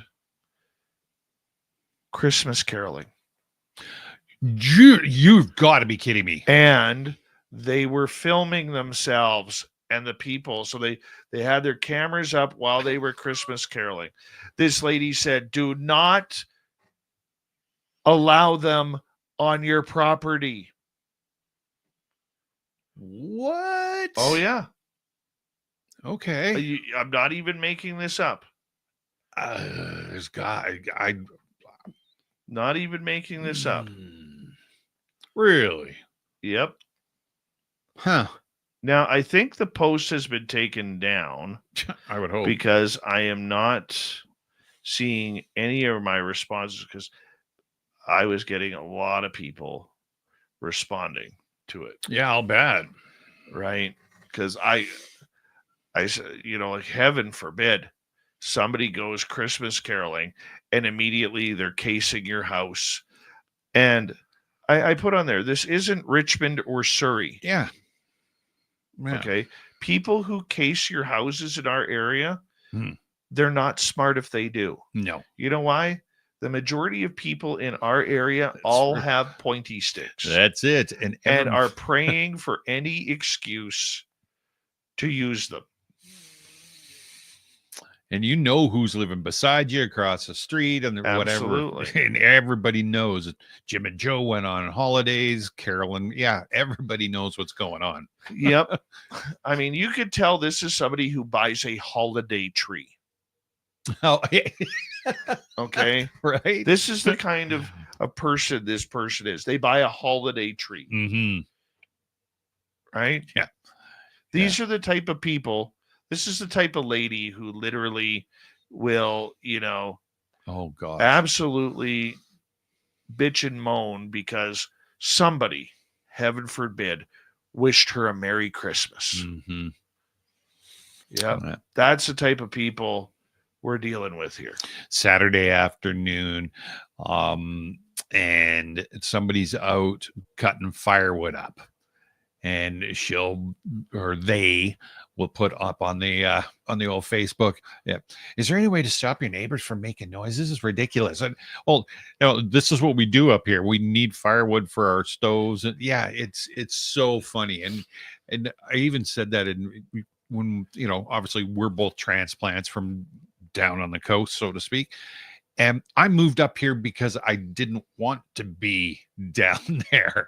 I liked what this place had to offer. So whatever was out there and was thrown at me, it was like, I love this. Right? Yep. I don't want to change anything. I want to put up street lights or crosswalks. If anything, I want to change. Yeah. I wanted, Me. like when we moved up here, Exactly. I wanted to change because I was tired of that go, go, go. I'm about to have a heart attack lifestyle. Yeah, exactly. Yeah. Oh, for sure. Yeah. Yeah. She's the type of person who, feeds the bears, who has orange and purple Christmas lights. Now, if you guys want a pet peeve of mine, okay, orange and purple are not Christmas colors. No, they're not. They are not Christmas colors, whatever it is. Yeah, purple, Okay? definitely not. I'm the type of guy who goes around grading Christmas lights. Really? I'm that guy. If you got dead bulbs or I hate you got the old school bulbs, not the LEDs, but the old school bulbs with the that paints that you've left on your house for like 19 years, and all the colors have faded into that urine yellow color. Yep. Okay, you're getting a bad grade for me. That's right. Okay, you're getting a bad grade. Okay, and I will make fun of you. Yeah. For urine yellow Christmas lights. Yeah. That 19 years ago were red. Yeah, exactly. Right? I know. Okay. So the point that I'm getting at is this. Okay. Orange and purple are not Christmas lights, people. No. They're Halloween colors. That's true. You can't blend the two. And number two, Halloween, as much as we all love it, is not a holiday. No. Okay? It's not a holiday. And orange and purple, wouldn't that be the Minnesota Vikings too? Yes, it's the Minnesota Vikings. And the old LA Kings and the LA Lakers. Yep. Okay. Yeah, right. Okay, but can we just stick to Christmas colors? Yeah. Green, blue, red, white. Yellow, I think, is in there or something. No, there's no yellow in there. I don't know. I just put the freaking things up. Okay. Christmas tree lights. All one color or multicolored? I don't mind either way. Yeah. My tree is, I have white and blue or white and red. Oh, okay. Yep. White and red. Yeah. They used to have white and blue. Yeah. But the boss said, I want white and red. Ah. So we had to make the change. Well, we have the lights on the tree because the wife likes all the white lights or the yellowy lights. Yeah. And I like the multicolored lights. Mhm. So we have the remote. So it switches every night, right? Nice. And so it's like, okay, everybody's happy. Tim gets his colored lights. The missus gets her white lights. Oh, that's fine. Yeah, That's fine. exactly. You know, I got laser beams up in my I know tree you tree. do. I saw them when I was They're coming pretty in. Cool, eh? You're freaking cool. So, Laser beams. You know those laser beams that shoot red and white or red and green? I've got 10 of them. Okay, like the trees in my front yard are about, what are they? About 60, 70 feet tall. Easy. Yeah, that's old wood right there, old Yep. growth. So what I do is I position the lasers underneath, so it actually banks off the trees, Yeah. and then I have like this beautiful little scenario going on. It's pretty cool, It is pretty cool, especially with the snow on the ground right now too. Yeah. Yeah. When the snow is actually in the trees, it looks better. Oh, I'll bet. Yeah, it looks way better. For sure. Okay? But I don't have orange or purple in there. No, No. I can vouch for that. There's no orange or purple. Yep. That's something El Ovni Volador would do. Oh, he's an idiot. And El Phantasmo. I haven't heard or seen of those guys. Paramarv, how you doing? I hate bad Christmas lights, man. Yeah, I know. Yeah. Yeah. You know what I really hate is when somebody doesn't put their lights on straight. No, you got to. Yeah. You know, you get the people who just dangle. No. Yeah. Or you know, you'll see Or them, they're you'll flipped see up. them do like, say, the outline of their carport and then their front door, Yeah. but nothing else is done. Why did you even bother? I know. Why? I have to look at this. It's about me, people. What are you doing? No, but if you're gonna put the effort in, Yeah. you know. It's like when I get up and put mine up, I don't like it when they roll and like a bulb will be sticking Oh, up. I hate that. It's like, oh, Yeah. twist them down. I would literally take a shotgun to that. Right? Oh, yeah. And if they're tight, and I do that at the end too. I'll walk and I'll look at the gutters and I'll go, I can't believe the shit I'm getting in the chat room right now. why? Look at Amy. OMG, Dave, there are such larger worries. Put your Christmas lights up properly. Okay. Oh my God, Dave, there are so Uh-huh. there may be. Yeah. Right.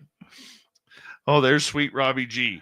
Hey, Rob. You know, Rob's the kind of guy who would have orange and purple Christmas lights. Well, yeah. He's a Lakers fan. So I know. yeah, he's a Lakers fan. Eva. Let's see. My two favorite Canadians. Wonder what they're talking about. Just stuff Just stuff, man. It's all about stuff. and things. Christmas lights being put up incorrectly. Drives me nuts. Oh man. Is Mr. Robbie G going to be in Vegas? Sweet Robbie G will be in Vegas. Yes. Yeah, he has confirmed he will be in Vegas. Oh, this will be good. Hey, Sweets, I got a funny story for you. I do. I just can't say it on the air. Mm-hmm. Yep. It's funny. You'll have a good laugh at this. But yeah, bad Christmas lights, man. I know. Yep. You know what I did when I was down on the coast? My dad's neighbor right across the street, Dan, he still uses the old Christmas lights. Oh, God. No, that's fine. That's sure, fine. but You know what I did? Because I was there for a couple nights. no, I already know where you're going. Oh, yeah. I had screwed him. Yep. Just a little bit. And I went over there and like, Bud, like, what are you doing with your lights here? I said, why don't you upgrade? These ones are all dead. Right? So Dan doesn't catch on to things too quick. Right. But his wife, Pam, Mm-hmm. not I am Pam, different Pam. Oh, okay. Different Pam. She's like, I know what you're doing. I'm like, yeah? What am I doing? She goes, Dan's brother used to do that all the time. Oh. And she goes, I think it's hilarious because he won't catch on. Oh, wow. So the next morning, Dan waves me over. I come out of my dad's place and Dan waves me over. So I walk over and say, what do you want? He goes, well, Bernie told me that you were messing with my Christmas lights. I said, Dan, I would never do that. So I freaking did it again. Oh, Nice. Oh, yeah. Nice. Yeah, I found pleasure in that. We used to do that with the old Christmas lights when we were kids. What we do is you had whatever your neighbors and they'd have the multicolored. So we had Mr. I can't even remember his name. Doesn't matter. and it would be like red, yellow, green, blue, red, yellow, green, blue, and everything was perfect. So we'd go over, and I remember, and it all started because our dads were sitting around. Me and my buddy's dads were sitting around, having a couple of beers. And that guy across the street's got to make sure his lights are absolutely perfect. And he'd have an aneurysm and stuff. So we were like, as little kids, right? So we went over and we're unscrewing bulbs and putting them back in all out of pattern. That poor guy. I thought about it, later on. It probably caused him a stroke. He'd come out, and I remember him, and we'd be laughing our asses off because there's old Mr. Johnson or whatever he is. He's out there trying to rearrange and counting colors. And what did I do here? We did it. I don't know. How many years we did it. And that was it. Mr. Johnson was too old to put his lights up anymore, but God, we were just terrible. Oh, that's just mean. Still an old guy, right? That's just mean. Burning your fingers. Just terrible. Terrible. I am Pam. You are Pam. If anybody sees Pam, just remind her, I am Pam. Yeah. She hasn't been around in a while. No. Or the T-Bone. Yeah. T-Bone just... Yeah, disappeared. He had a new Westminster explosion. I heard, but I don't know. I don't know. I just heard that he signed off not very nice, and that's the last. I am not an inflatable guy, Peppa H. I just like lights. I'm not an inflatable. No, my ex-wife was, and she liked that crap, and we had things hanging off the ceiling or off the roof of the house, and it was like, oh my God, too much. I don't like inflatable stuff either. No, I'm not an inflatable guy. Nope. No. Although I would get one of those deer that stand like 2 stories high. I would get one of those. Really? No, I wouldn't. I didn't think so. No, I am trying to figure out next year how I can do a laser show in my backyard. Shouldn't be too difficult. No, but it's the positioning of the lasers, right? Yeah. Oh, yeah. Yeah. Yeah. So, anyways, thank you tonight to Deborah Rooney with a hat trick. Nice. Aloha Dave, Richard, My Flock, and Cosmic Joe, Gizmo, and Shaq Valet for the super chats. Tomorrow night on the show, Geraldine Orozco is here. It's always a fun time. Her hair is going to be perfect. Absolutely. Her shoes will be just, stiletto-y. Mm-hmm.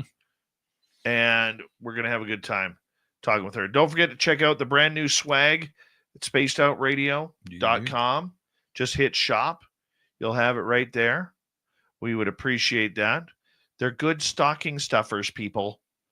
Good stocking stuffers. And send us some up to us because we can't get them. Yeah, we right can't now. get any.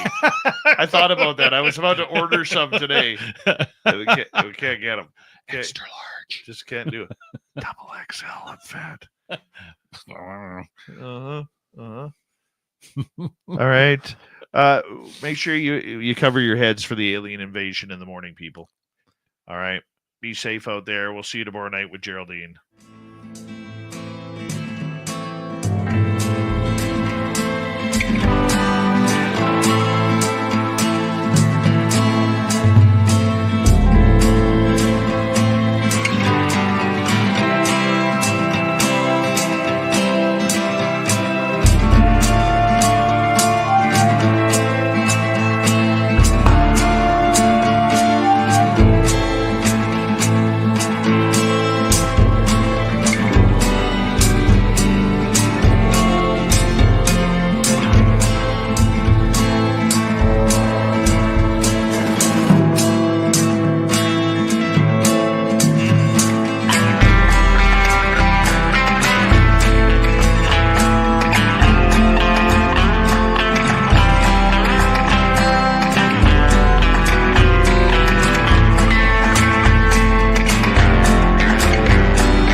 healthy, my friend. You too. If you need bail money, give me a call. Always, Dad. Take care. You too.